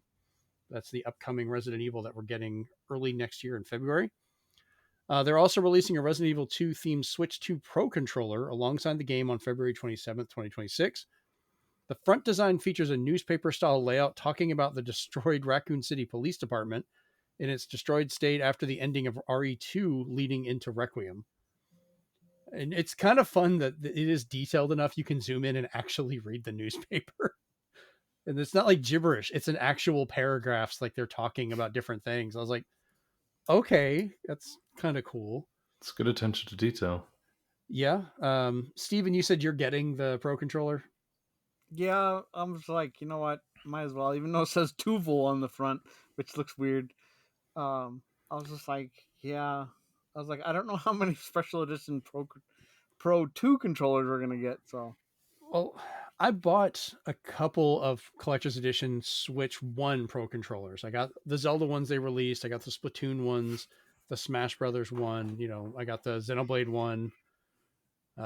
Mostly because of Smash Brothers. I wanted a full set of 8. If people wanted that option, like I had 8 of each controller set so anyone can play what they wanted to. Plus, I just spend a lot of money on these things. Thus, the I mostly Amiibo got the watches. Monster Hunter ones because of the dragons. I got the Monster Hunter ones. Yeah, that's another one. Thank you. I have so many I forgot. But I love Resident Evil, but I kind of wanted something different for the design, so I think I'm gonna pass on this one. I'm sure I'm gonna freaking regret that later. Though you did remind me that if this thing supports Pro controllers, you can usually use the GameCube controller in place of a Pro controller, and I have the Resident Evil Chainsaw controller from GameCube. I'm gonna have to try and play Requiem and these other ones with that damn controller. It's gonna be terrible. Lastly, they did announce the amiibo. We're getting Grace Ashcroft, the lead character from RE Requiem. That'll be the first Resident Evil amiibo to be released, summer 2026, after the game released but we don't know what she looks like yet. They haven't shown the amiibo at all that I've seen. Is this the third party amiibo? Because the other ones were Diablo and Dark Souls. Yeah, Dark Souls had where you were doing the Praise the Sun. Diablo had the little goblin. Capcom had Monster Hunter ones. I That's don't still count those too much because they're kind of like expected. Get me looking around here to see if I have other ones. All my third party ones are in the other room. I think there were some other ones. Shovel Knight. There was a whole set for Shovel Knight. I remember those.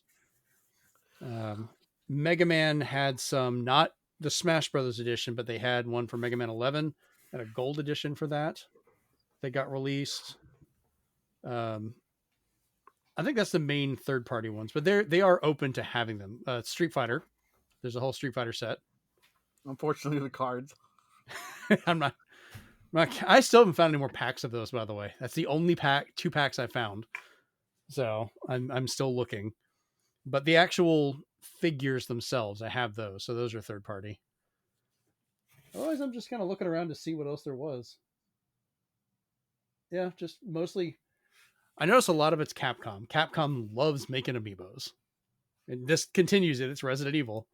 So if I'm gonna buy DLC, that's DLC I'll pay for, so it's fine. I'm at this point, and I think you guys might agree. I've kind of dug myself into this hole. I've done so much work to have the complete North American set of amiibos that I was kind of wondering, like, all right, when the Switch ends, I bet you they're probably going to stop making them. All right, I finished my set, and they're like, nope, we're going to double down. We're going to make more amiibos. Make bigger. We're going to make more expensive, and just more. I was like, I'm never going to financially recover from this. Because we announced more Kirby Air Riders amiibos. Yeah, 2 more of them. I was like, oh my God. 3 more, actually. It was 3 more they announced. So there's 5 of those. So there's 5 ships, 5 characters. God dang it. That's $250. That's $250,000. Yeah, I've already pre-ordered most of them. We got two amiibos coming out next week because for some reason 2 of the Metroid Prime 4 ones release next Tuesday. Which I paid those off. So yeah. I don't know. Resident Evil is looking really good on the Switch 2 from what I've seen. They said it was really easy to port too.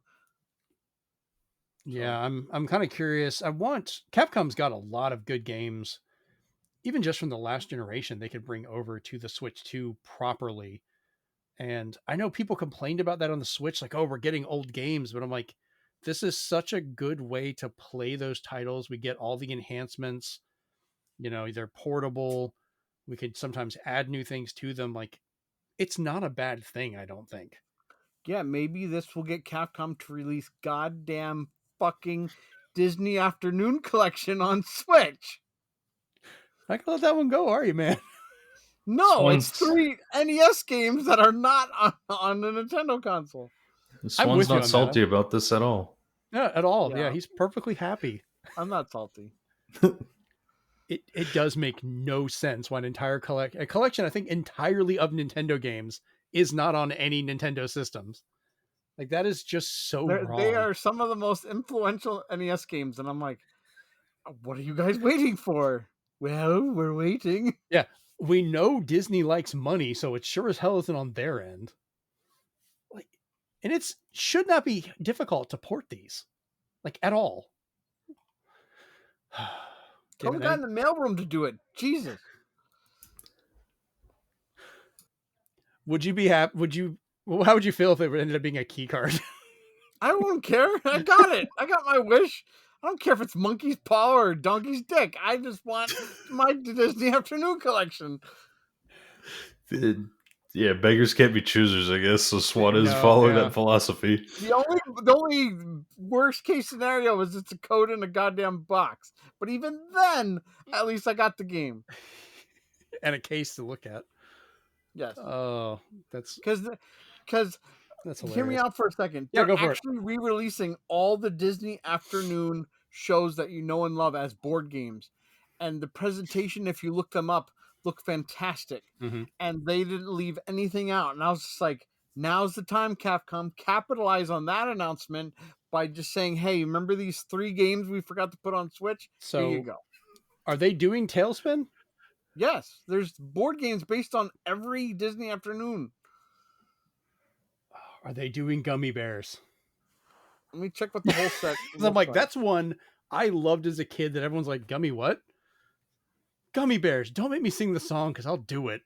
I know the words. I love that show.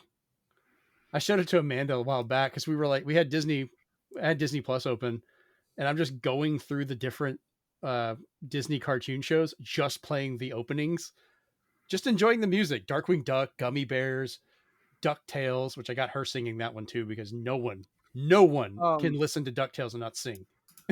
It's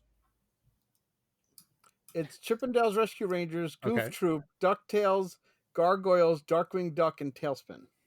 Okay. I no Gummy Bears, but I cannot be mad at that selection. That's a good, solid selection of titles, I think. That's the main ones that people know. They're basically six fast-paced 2-player games that are tabletop board games. Really? When are they supposed to come out? Right now they're on Kickstarter, but they've gotten the blessing and everything. I love how we've gone from Resident Evil to Disney board games. Like, how the fuck did we do that?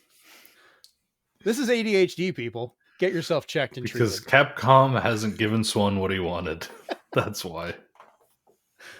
Ah. Oh god, I love the randomness of where this show goes. I love all of you for this. But if you look up what they look like, because you have to have a physical product now. Yeah. On Kickstarter. Oh, good. They look amazing, and board games can at least when they don't go too crazy on the materials because they're not using pewter or anything. Thank God. No, thank God. Are to be trusted more on Kickstarter than video games ever are. Chase and I know that. I think my last Kickstarter was a controller that I'm getting. But I've beside the Kickstarter, I've seen TikToks where they're playing it. Nice. And they show the box and they open it up and they do unboxings of them and they're like, it's on Kickstarter now. And I was just like, these look great. Release the games on Switch. I think the last board game I ever got on Kickstarter was Trial by Trolley. Fantastic game. I don't want to go off on a whole tangent, but you guys should play that. Chase, I have a feeling at your house that would be hilarious. Oh yeah, probably. Yeah. It's mostly a card game too, but it's so good. It's great for groups of people. I highly recommend it. All right, let's go into our next news segment before we go into God knows where from Resident Evil. So, just as surprising as where we just ranted off to, Animal Crossing New Horizon is getting a paid Switch 2 upgrade and a whole new Switch 1 and 2 update for free coming January 15th, 2026, after they already said they weren't doing anything as of, I think, November 2022 or something like that. They announced they weren't doing anything else. So we'll break it down with the Switch 2 paid upgrade first, which is kind of quick in the unholy amount of what we're getting for free, which of course some assholes still found a way to complain about. I don't know why. But Switch 2 paid upgrades include full physical release for $65, or you can upgrade your existing copy for $5. Robbery. Yeah, $5. I was thinking it'd be like $20. I think most people are mad that it's still locked at 30. But I'm like, it runs almost at 60 anyway. There's no matter how busy your island is, there's no frame rate dips anymore. Answer me this. Why do you need 60 FPS in a fucking Animal Crossing? Riddle me this, Batman. Is it that important? Like, I know they had the whole joke of the Animal Crossing character crossing over with Doom back then, because that's how far back this was. But you don't actually need the FPS for 4K, 120 frames per second Minesweeper to be released on Switch 2. I didn't know where you're going until you said Minesweeper, and I'm like, you could play it with the mouse now. I would fucking do it. Release the Minesweeper on Switch 2. Would you finally get a Switch 2 Chase if you had Minesweeper? I've got to get a Switch 2 because I've got Fire Emblem, dude. Like, he's getting. It's not a matter of if anymore. It's a matter of when. Because as soon as Fire Emblem has a release an date, announce date, he's just like, okay, start saving now. Oh, yeah, I forgot they pulled your magic trigger on that one. Yeah. Yep.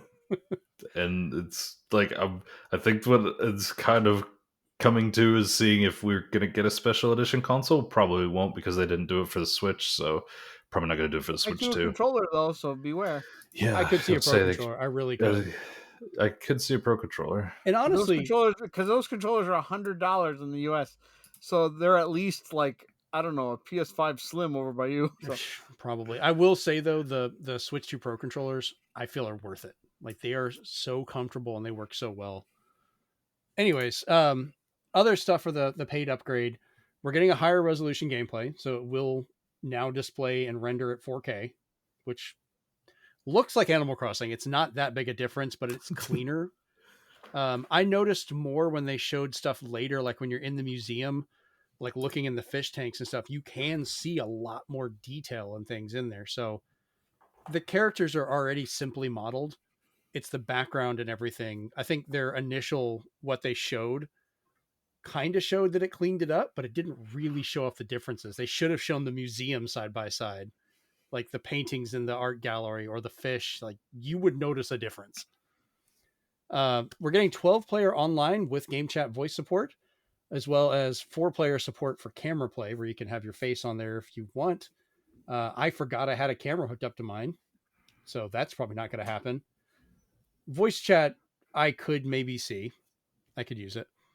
Joy-Con 2 mouse controls, which you can use to now arrange objects and mess with stuff, as well as use the art features, which why not? You can do it for Mario Paint. Why not Animal Crossing? And then this I thought was kind of fun, the new megaphone tool that you can actually call to your system when you use it to get your villagers to answer so you can find them. I don't know. It's kind of neat. Worked great for 3DS. They had that on there? Yeah. Jesus, I never used 3DS and you called it and it said where they were and you could go on the map and find them. I don't think I ever even bothered buying that object. I was just like, oh, I'm going to do everything else. I don't care. Oh my God. I'm going to have to go back and see if I have it, or it's been so long. So I don't know. This feels like $5 to me. Like I'm fine with this for $5. That's not a bad update. It looks better. It's got some new features, supports some things it couldn't before. But even if you don't get it for $5, what do you get for absolutely free? Oh God, here is the smorgasbord of shit. Switch 1 and 2 version 3.0 free updates include a new resort hotel is being opened up on the island pier, which is run by the Captain's family, which made me happy because I love turtles and that Captain's always great. So you get to decorate hotel rooms based on themes with what they supply, as well as whatever items you already have. So you can make them how you want to get people in there. You earn hotel tickets from doing this, which you can exchange in the souvenir shop in the hotel for exclusive items, which are hotel specific or other things. And you find out later it lets you do more, which I'll save for that because I lost my shit at part of this. You can set up 2 custom outfits that any guests or other players can swap into, which I think they did something similar in an earlier Animal Crossing. So this is kind of bringing that back.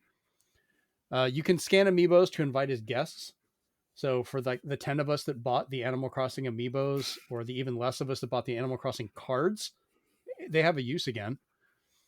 Tom Nook now has a new DIY island goods that you can craft and then deliver for more hotel tickets. Go ahead, Steven.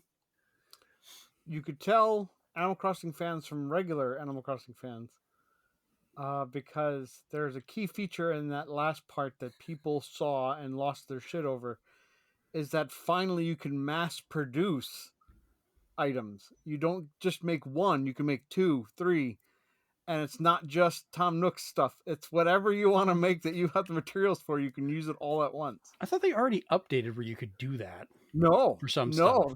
People lost their... You could have.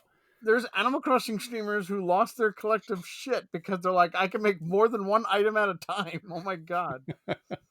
I'm going to laugh if it's just tied to the DIY island goods. Like you can't use it. Because it showed in part of the video that back at their town, they were making 3 of something else. So when they saw that, they're like, it's not just the Tom Nook stuff. You can make whatever you want, more than one. Nice. The other big thing, home storage is now increasing from 5,000 items that you can hold up to 9,000 via 2 more levels of upgrades. But you can also now store trees, shrubs, and flowers. Because before you would pull them up and be like, what am I doing with this thing? You just like shove it somewhere, or have a part of your island that's just like, please don't look over here. Or you just get rid of them, throw them out and sell them. But now you can actually store them, which is cool. Resetti is back. He now has the Resetti's Reset service that lets you reset an area you designate all the way up to the entire island itself or just the beach. So you can tell him you want this cleaned off, and then you can tell him what to do with what he gets there. So if there's flowers and things that were planted, you can keep them, you can toss them, you can tell him to just, do whatever with them. But it clears out all that stuff, puts it in your storage, and fixes it. So if you need to undo a part of the island, you can just reset that segment, which is cool. And I think it's a fun way to bring him back because you can't really reset the game anymore. So like he kind of lost a job. He's definitely taking antipsychotic meds though. Yeah, he didn't scream at anybody or go on long 5 to 10 minute This rants. is how it works. You got it? Okay, let's do it. Oh man. Another returning feature that was good is the Slumber Islands. So Slumber Islands that you pick from 3 sizes, small, medium, or large, where you basically have creative mode on these islands to do whatever you want. You can decorate with items that you've previously found. You can build ramps, bridges, all kinds of stuff whenever you wish. 3 slots too. Yep, and you can save up to 3 of them, which is great. So it's basically 3 free small islands. You can do whatever you want, which, people were complaining, why can't I have more than 1 game save? Well, now technically you kind of have 1 big one and 3 whatever other sizes. You can have a themed island now. Oh yeah, I'm gonna have one for stuff we'll talk about in a bit. I guarantee that. You can set the time of day and weather now, however you want. You can drop in any of the villagers that you already have. So if you've got people living in your town, you can just drop them in there, interact with them as well. But what I really liked is you can play this online with friends, but you can all modify the world in real time together. You could not do that before. If you ever had somebody on your island and you tried to, open up the modification stuff to make a bridge or pull up a tree or stuff like that, it would tell you can't do that. People are here. And you could do some of it or place an item if they were inside a house where they were not outside interacting. But now it doesn't matter. They had everybody there like shoveling and watch the trailer. It's a sight to behold of everybody digging and shoveling at the same time. Yeah, you better work. I can definitely see people making custom like Olympics or some kind of like games that they'll play on stream with their friends too. They'll make them see how far they can dig or something like that. Yeah, we'll see how that's going to go. But I love the fact you can finally do that. And I get why they didn't do it on the main island, because that would probably have to break the engine for a lot of the stuff. But putting it in its own world, you can limit a lot of what needs to be done and just let it focus on that. And you can mess it up as much as you want, and it'll just reset back to original. Yep. As you see fit. So nobody can ruin your stuff. They could just have fun and then go right back to your save. So that's cool. Now for the part I lost it at, the collaboration items, because damn it, Nintendo items are back. We've talked about this on this show multiple times. My biggest regret going from the 3DS Animal Crossing to the Nintendo Switch Animal Crossing was I did not get any of the Nintendo items. I loved those. I had a whole museum section, because you remember in the last Animal Crossing, you got a whole room in the museum. You could do whatever you wanted. And I made a Nintendo museum. That's more of a museum than the actual Nintendo museum. Ouch. Shots fired. I've been very disappointed from what I've read about that Nintendo museum, and I'll air quote the hell out of it. It's a big commercial you pay to go to that's limited and you can't even take pictures. Yeah, at least I can take screenshots. God, Nintendo World, like Super Nintendo World's a better museum than Nintendo Museum. So with Nintendo Switch Online membership, you can find you get these old systems because you level up the ranking of the hotel, and that's where they start offering more items. And you can get retro systems like Nintendo's, Super Nintendo, the Game Boy. I saw a Switch 2. I think the Virtual Boy is probably going to be back, but you probably can't play that right now. But some of those systems with your NSO, you can pick it, and it says selected games. So I'm wondering if they've already got certain ones tied to it. Like they showed Clue Land for the NES. They showed Dr. Mario on the Game Boy. Yeah, they showed more than one NES game, which I'm like, okay. So like, what does it pull from? And then it's like, what if you want to use the Famicom disk system? Yeah, I'm wondering if they let you do that, if you can access the Japanese store if you have it. Like maybe. Because just as a side note, I Mhm. found out recently, especially with Luigi's Mansion that just came to the NSO, Mhm.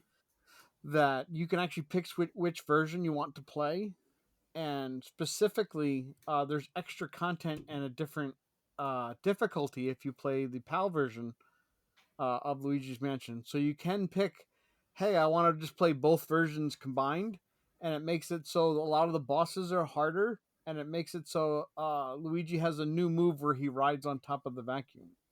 That was only in the European version that people were talking about. What? Like, oh crap, when you're fighting this boss, you can ride on the vacuum and stuff like that. And they showed footage, and I was like, and this was Game Explained, so I knew they did their homework. If this was on like a school playground, I'd be like, "You're making that up." It's like, "No, my uncle at Nintendo told me." So like, look up Game Explained talking about it, because they're like, hey, Okay. you're actually getting a different difficulty setting if you play the European PAL version of Luigi's Mansion. I'm like, oh, okay. Because normally I have that turned off on mine because I don't like having multiple of the same cover because it's hard to tell which is which. Like they don't always look different. So I just have it just show me the North American one. But okay, that's a good reason. Because I wanted to play Luigi's Mansion. I've played it so many times. I would love to play it a new way. Does it run at the right frame rate? Because Yeah, a PAL game, that would it be at runs 50 hertz. fine and perfect. It's just got the extra features that European Okay, version had. nice. But yeah, I'll be getting all these Nintendo items for sure. Like I want to get, they have the coins, the blocks, the different consoles. So help me God, I hope they have the Power Glove. Anything I can get Nintendo related, I want to get it. So That's bad. but that was my favorite. One of my favorite things on Animal Crossing, and why I regretted leaving the 3DS one. This next one was a bit of a surprise, though. We had Lego. Lego actually has stuff for furniture, wallpapers, clothes, and more are available to get. And you can get different colored themes. So it wasn't just the red, white, yellow, blue, like super bright colored ones. They had like darker browns. They had like pink, different shades and stuff you can get. So I guess you can modify those in kind of fun ways. Interesting that they had a little arcade machine. Not sure what that was about, but it's kind of cool. I'm fairly sure I'm going to take some of these designs with all the extra Lego parts I have from different kits and see if I can make some of these items, though. You can change the colors too, which is nice. Yeah, as we just talked about. I guess you were sending me the link for the. Yeah, for the. I just heard the notification from Discord, and I was like, "Yep, he didn't hear anything I just said about the colors, but Lego. that's still fun." And then we had 2 new amiibo functions being added, which they did not say there's any way in the game to get these. So you do have to have the amiibos for it, but they're doing Zelda Cross Amiibo, which gives you all kinds of Legend of Zelda items and clothes that can be gained by tapping the compatible Legend of Zelda amiibos, which I'm looking up and I have the entire set in front of me. I can just grab those and use them. Tulin and Minoru can now visit or move to your island. So the actual characters can be added to your game, which is kind of a fun little add-on there. And then Splatoon is getting a bunch of amiibo stuff. Cece and Vijay can visit. They're based on Shiver and Fry from Splatoon 3. Get it, ceviche. Okay. Yep. Oh, actually, no, I just got that. Damn it. Yeah. I did not make that connection till you just said that. I was like, wait. Well, there you go. There's my whole. That's in real time, people. They had a lot of Splatoon items and clothes and things you could get. Like, I know they only showed like one room with parts of it, but they had like the whole, like the bubble crab thing you could click on and it actually transformed. It's like, oh, okay, no, that's a lot of stuff. Gutted big man. They turned him into a couch. Oh, that's horrific. They had more than one, so I'm like, where did you get those? So yeah, that is a hell of a free update. So even without dropping a dime, you get all of that stuff. No 60 frames? Fuck. I want somebody to answer me. What would be the damn point of having this game at 60 FPS? What does your reaction time need to be so precisely to be able to do that? This game already looks gorgeous. It runs fine. Why do you need that?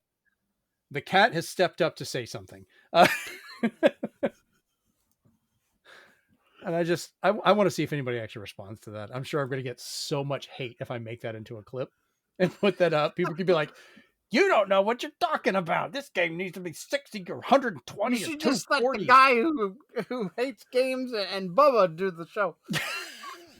I forgot about Bubba.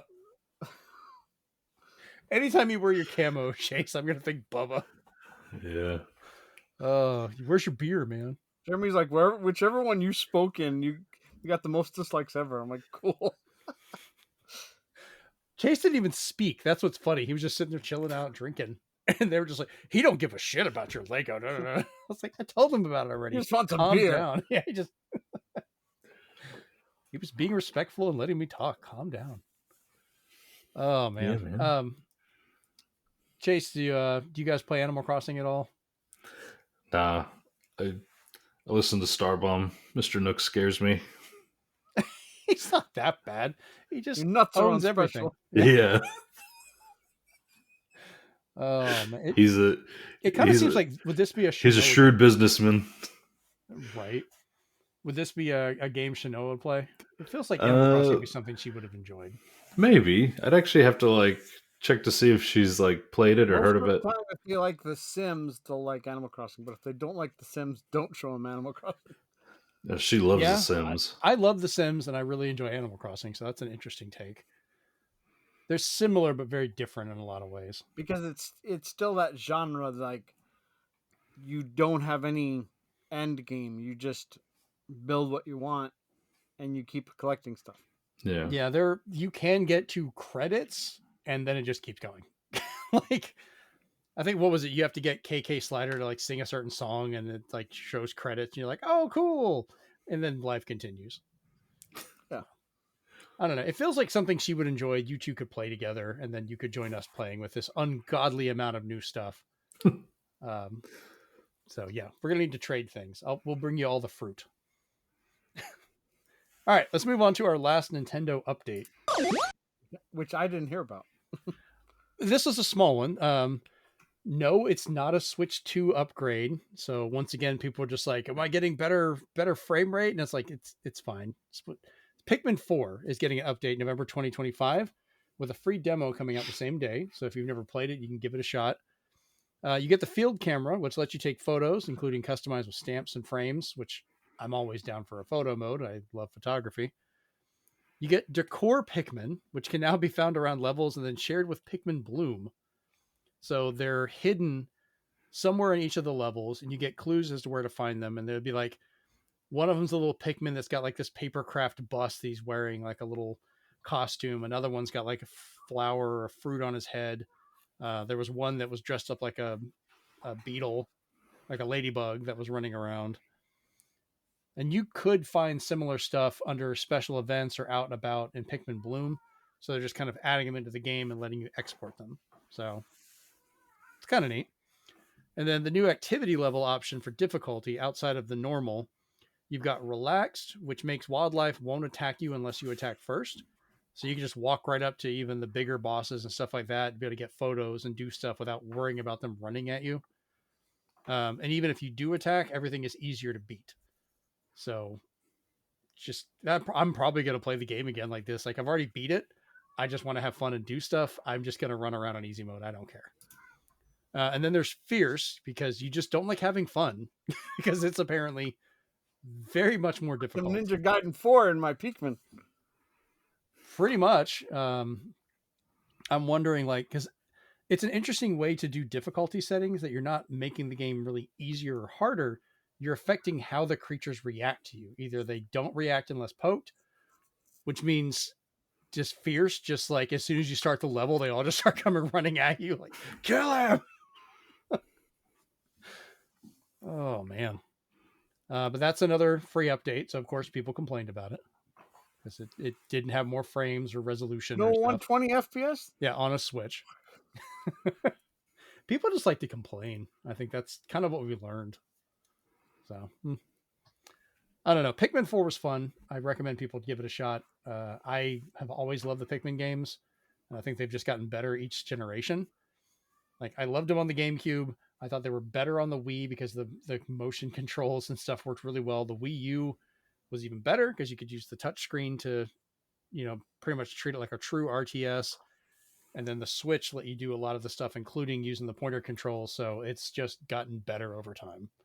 And you can play all of them now on one system. It's great. All right, let's jump over to the speed run. So the first one Steven sent me, or sent to everybody earlier, and kind of caught me by surprise. The Simpsons are coming to Fortnite with an update to the map to basically make it Springfield. Oh, they're here. Oh, it's already there? Yeah. The it Epic Game Store crashed.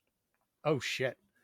Bart and Lisa are in robot suits. Like they're riding in these little mech suits to make them like adult proportions, which I thought was a funny way to do it. Homer, Marge, and Flanders, I kind of just want to run around just shooting people as Flanders, are being added as playable characters. And then they did an update to, there's a Fortnite character called Fish Stick, which is like this goofy goldfish looking man.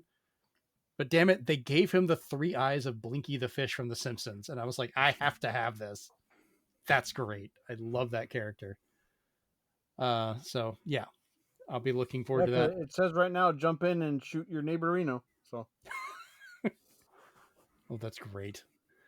So this next one, Steven, I was going to let you explain because you're more aware of this one. So these guys, they don't make the best games by themselves, but they buy up licenses or rights to older games, which I approve of, because then they release them for modern consoles. In the past, they've done it with a few fighting games that have been lost, a few beat 'em ups. So they've released like ones like from Super Nintendo era and such on the Switch eShop. They've never really had a physical, so there's that. But whatever.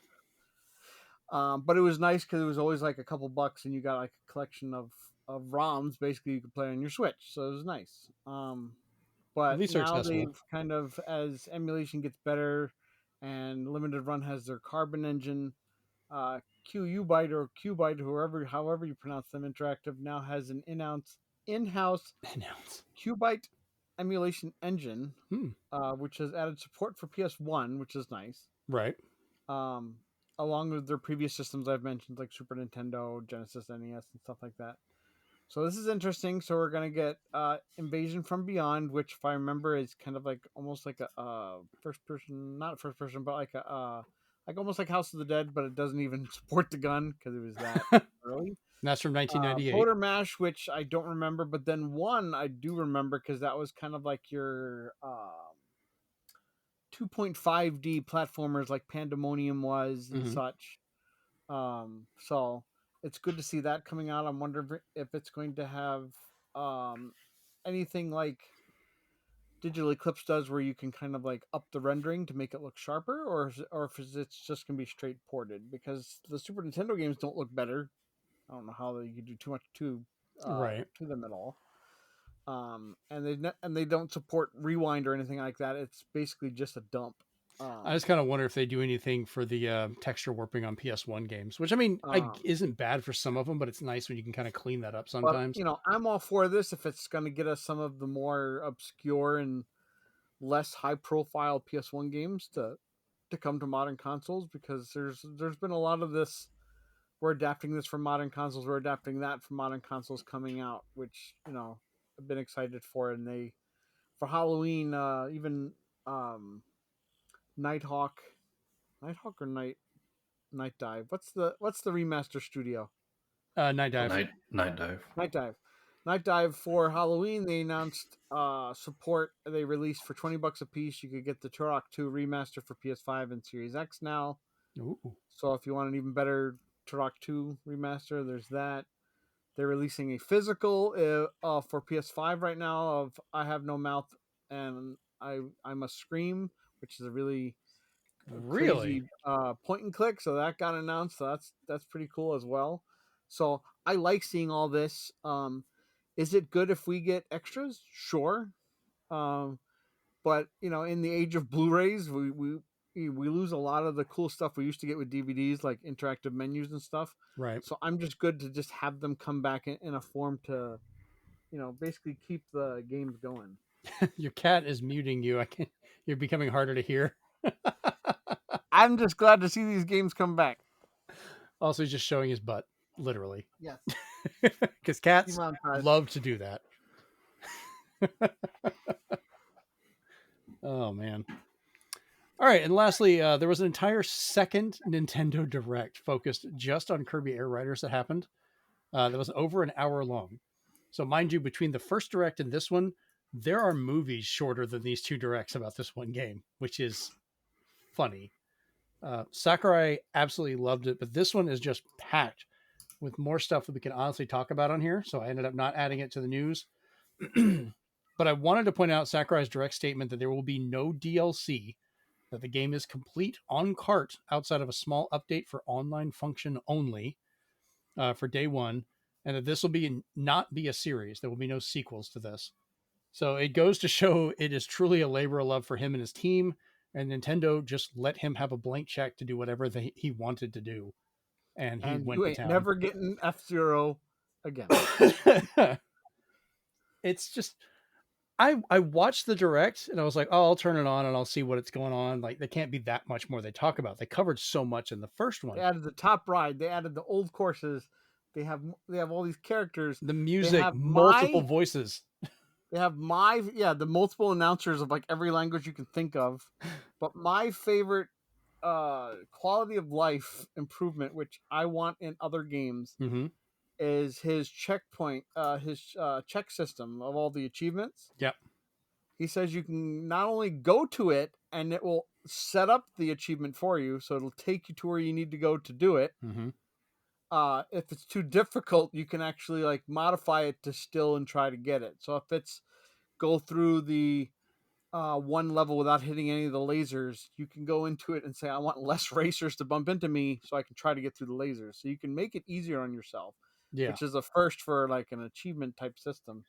But I just like it that you can shortcut it and it'll just set up the achievement for you. So if it's get third in this or something like that, it'll like, bloop, here you go. You're ready to go. And this, I'm curious to get the two of yours opinion on this, because this is how I feel about this. Because I do like achievements. They are fun. I like them. But ever since we got them, things like this where like, yeah, you can modify it, make it easier for you, but Nintendo doesn't like share your achievements out there. It's not some big thing that everyone can see. So no one gives a damn if you just make it easier for yourself and have fun with it. They don't do that for like on Xbox or PlayStation because, oh, it's not fair. This person earned it and did these things, so they should get the actual achievement. You should not. I kind of prefer the Nintendo way. Like, let's just like, yeah, achievements are kind of fun, but I think people take them too seriously, and it does restrict those that may not be able to do all of it. Because some of them are crazy. Like with the screenshot feature, I just like to be able to do that if I want. Like, hey, do you know if you unlock all these, you get this or you get that? Because he said there's certain things he knows will be too difficult. So he's just like, I'm not going to lock machines or anything behind that. So he's just like, you can still play and get everything you need. But he's like, for stickers and stuff maybe. But he's just like, you're not going to, this is a guy, and I'm just going to mention this because just for the hell of it, you can get gummies in this game that are nothing but a tech demo that you just play with the gummies. You can throw them around. You can vacuum them up and throw them up in the air. You can jump in them like a pile of leaves, but that's all they do. You get gummies just to have gummies. He made the time to do the textures and the 3D models for all these gummies to say you can do nothing with them but just relax. It's ridiculous in the best way. That's Sakurai, like all over the place. But even the other accessibility options they added to this, like, were so intricate, be it for the colorblind modes or if the screen shake, like you can have different things to help focus or drop, and it even says like it'll change how the game feels, but play however you are comfortable. Like, just enjoy it however you like, which I kind of wish more developers would do that. We're talking earlier about like Ninja Gaiden 4 will just beat your ass, and some people that might just turn them off immediately. And I know you said this is the first one to have accessibility that does not insult you. Yes. It just says, we know the game's going to just rip you in half and push your shit in. So we've given you a few options if you want to try to make it easier. Shinobi actually does the same thing. Oh, cool. And I altered it that I just said, hey, I don't want the environment to do that much damage to me. I want the enemies to do normal damage to me. Because Okay. I said I hate it when I'm trying to platform and I hit something and I die because I like scraped against something or got hit by a spike or something like that. So I, I actually altered that part and I said leave everything else, but I don't want to get a lot of damage done to my character because I hit a spike by accident. I'm liking that this kind of is becoming more of a trend where accessibility is becoming more of an option for stuff. Even like we talked about before, Shadow Labyrinth, they just announced is getting a big update I know. that's As soon as fixing. that comes out, I'm going back to play it because when they said better save functionality, I was like, I'm in. That's all I wanted is to fix your saves. I started playing it and you told me about that and I stopped. I was like, I don't want to waste that much time just to die and be stuck. I'm like, I'll be so pissed. So I stopped playing it. And thankfully they are fixing it. So that's great. I was like, I'm coming back. Damn, we could have turned this whole accessibility talk into a big question. All right, speaking of which, let's go to the actual big question for this week. All right, so in the spirit of Halloween, do you have any game moments that scared you, made you feel anxious, or gave you a jump scare? This is a variation on a question I was kind of asking prior that Steven did. So Steven, I'll let you start us off on this. Okay. I have 4, and Awesome. surprisingly, yeah, they're almost all on different systems, but I can start off with Clock Tower for PS1, not for Super Nintendo, making me anxious because we never got Clock Tower in the US, the Super Nintendo version, until much, much, much, much, much later, with reproductions and such. But then when we got the PS1 version, I was just like, okay, this looks interesting. And it started a genre that I really love where you cannot really fight back other than with the environment.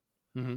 So it's kind of like the slasher genre almost, but you're never going to feel like you're powerful enough. You're always anxious, you're always scared. And the part that would make me feel anxious in that game is when you heard the choo, choo, choo music, which was from the Super Nintendo one as well, is because then you know that, and you hear the scissors, Oh, these giant scissors he holds, like almost like 2 giant buster swords, and he's just walking towards you, and since you're playing this in a 3D perspective, you know he's going to eventually just break open the door, and you're just like frantically looking around like, where can I hide? And we're getting that in games nowadays where they're like, I need to hide, I need to hide. You get that with Alien Isolation and all these other games, and I'm like, thank you Clock Tower for like making this a really good genre where it's just like I can't do anything but hide. um Also making me feel anxious was if you have the headphones or the right setup for Condemned Criminal Origins, which has now been delisted from Steam. really? Uh, and the creator himself says that that wasn't his decision and to stay tuned. So hopefully we'll get a re-release or maybe even a remaster. Who knows? But the only way to play it now is to get a physical copy, or if you already have it. But the fact that that one had really good sound design to make you feel like if you're playing in your house, so you have the lights down low or dark, it feels like there's people walking in your house, breaking down your doors, looking for you, swearing at you, and when they do find you, sometimes they'll yell and they'll come after you. Sometimes they'll just surprise you and hit you across the face with a pipe. So that gave a feeling of anxiety as well, or uneasiness. So that was good. Hadn't gotten that in a while since until I played like Dead Space, but then Dead Space decided to go a step further, and this doesn't spoil the story, okay? But in Dead Space 2, there's a QTE sequence that involves a giant needle and an eyeball.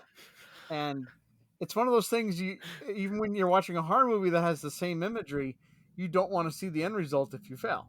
So that really got my heart beating, and I was just like, I do not want to fail this QT for the life of me, because that was a huge deal. Because just the points to the voice actor for the screaming and the imagery, but that'll give you a jump scare. That will scare you. That might even scar you if you're not into that. And then lastly, for people who really remember, it was Forbidden Forest for Commodore 64. Very pixel based, just a guy with a bow and arrow who's hunting all these giant monsters in a forest. But the first thing you have to fight is a spider, and the scariest thing about the spider is if it finds you, and this is Counter 64 graphics, mind you, it plays this horrifying music of dread, almost just like somebody just playing on a piano while you're getting eaten alive by a spider. There's blood everywhere, God. spraying everywhere. And to make things worse, if you get past that level, then you're fighting either a skeleton who can run faster than you. There's another level where you're fighting flying bees that are about as big as boulders. And then there's another one where it's a giant dragon that can only be seen when lightning strikes. And you see the flash and you'll see him for a second. But, he can just come up right up on you and kill you. But that one, the sound did great because almost when you heard the death theme play, it usually like scared you because out of nowhere it was always like a high pitched grating, but in a pleasant way, I guess. Not like nails across the chalkboard, but more just like a high pitched noise piano as soon as you died. So that was something that would actually give me a jump scare every time. And I'm like, you know what? I can't play this game as a young kid because I played when I was in single digits. This game, I can go and play it now, and you can actually play it on Switch in the original or remastered mode, which looks horrible, but it's a great game. Nice. Chase, what about you? Yeah. So I don't necessarily play like a ton of like horror themed games, but the two that I've played, one of them I echo, Swan with Condemned Criminal Origins. You play that game with surround sound on by yourself, and you're just like, who the fuck is in my house? So I did enjoy it. It's a really good game anyway. I highly recommend it to anybody that just wants that. You should play it. It's a really good We'll game. play the second one. Yeah. The second one was weird. First one though is because that was a launch title on 360, right? I believe I think it was. Think it was. Can't remember. I think it was because I have that one. It was made by Sega too. Yeah, 2005. Yeah. And Or then but the game that I did play that I really enjoyed that definitely had the creepy and like made you feel tense all the time was just the original Dead Space, although Dead Space 2 did it as well, but Dead Space was just on a whole nother level with the whole like, these disfigured necromorphs, just popping up out of nowhere, coming after you. Sometimes they just show up behind you. The creaking of the ship. It wasn't even necessarily when the necromorphs were around that it was scary. It was like because it was almost like this. Okay, well at least now I know what's in front of me type thing. It was the unknowns. Like there'd be these long segments where you'd just be walking and nothing would happen, and you're just like, where the fuck is everything? Like What is going on? Or something opens up, or a pipe or a wire. Yeah. They did All of such a a sudden, good like- job with the expectation of horror that was almost they didn't have to do anything. You were terrifying yourself. Oh yeah, it was this vast unknown. Yeah, and they enhanced it when you when they interviewed them, and they said they got the necromorph designs from looking up pictures of car accident victims, and I was just like, Yeah. oh man, Oh my no god! wonder they look so disgusting. Wow. Yeah, it was totally crazy. And then they, and I mean, it was a huge success because it went on to have like all this backstory, and they had, they had 2 extra games, and they had they had like a rail shooter and a couple other That was a things. good one. Yeah, There was, Anime. yeah, they had an anime. I can't remember if it was 1 or 2, but I watched the anime. Like the anime was really good. It was such a good game. So that's definitely one of my favorite horror games that I come back to every now and again. yeah, because the rail shooter was a good prequel to the whole thing, which is kind of Yeah. cool. It's what happened on the first ship that you find when you're starting the first game. So it was really good on the Wii. And that's where it first came out. And then you could later get a special edition of Dead Space 2 on the PS3 that had that game included in it, which I did find. That's what I got. That's where I would played use it. the Move controller. That's a good way to play it too. I need to break that one out and play it again. Dead Space 2 is really good as well, actually. I still want to play through 3 again, but as on the other side, I want to see whatever weird crap Steven was talking about because you can't see it. I was just like, what are you talking about? I think I that thought made me more nervous than anything. I thought that was a really clever mechanic in 3. Like 3 obviously wasn't necessarily scary because you're with a friend, so it wasn't necessarily like that. Like, but yeah, having it to where all of a sudden somebody's seeing something that the other person doesn't. Like, I thought that was a really clever You mechanic. didn't know whether to trust them because they were like, "You're not seeing what I'm seeing." I didn't know if And you were then messing with me when or they not. went into like this weird like a hallucination where you had to fight, the other character's like, "You're just standing there, and I'm making sure you're not dying." That God, I guess that's a good start to mine because that made me very unnerved. Like I didn't know what was going on because I didn't know if you were messing with me or if you were actually seeing this stuff and doing it, and you were, and I'm just like, what's going on? What the hell? Like, imagine when this game first came out, it wasn't very easy or intuitive to send screenshots as fast as you'd like. Very So- true. Yeah. So one of my first favorite memories of something terrifying me, not so much as in the game itself, but that was Resident Evil Code Veronica. I got that back when it launched on the Dreamcast, but right a little bit after that is when I got my very first apartment. It was on a kind of a smaller part of town. It's a very small apartment, which now that I think about it, my game room in its entirety is about the size of my first apartment, which is kind of funny now. My whole entertainment area is my apartment. So I was not used to hearing the noises. I didn't have that many lights in the house. And I am in the middle of the night playing Resident Evil Code Veronica for the first time when you get the whole action opening trailer and the horror and all that stuff. And then you're coming out on this desolate island through the cemetery and things are coming up. And I am just freaked out because I had put together my first little pseudo surround sound system in here too. So I'm hearing stuff in the game, hearing things in the neighborhood I'm not used to, and I'm like barely 19, freaking out, living by myself, which kind of added to that. But even younger, if you guys are familiar with Super Metroid, there was the whole boss of Crocomire, and that was the big red lava-looking lizardy thing that will chase you down and it gets you right towards the end. You keep pushing it back, and eventually you'll push it back far enough to fall into the lava, and that's how you kill it.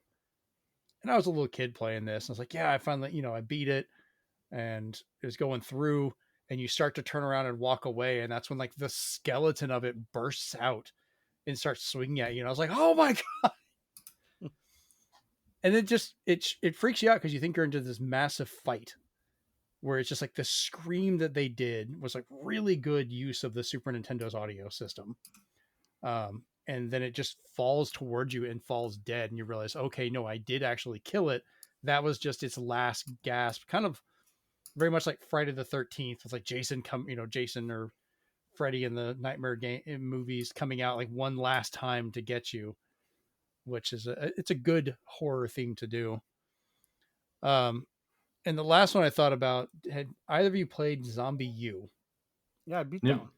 Great game, but I love the tension of that one because I love zombie games, and there's a lot of them that I've played over the years, Resident Evil and things like that.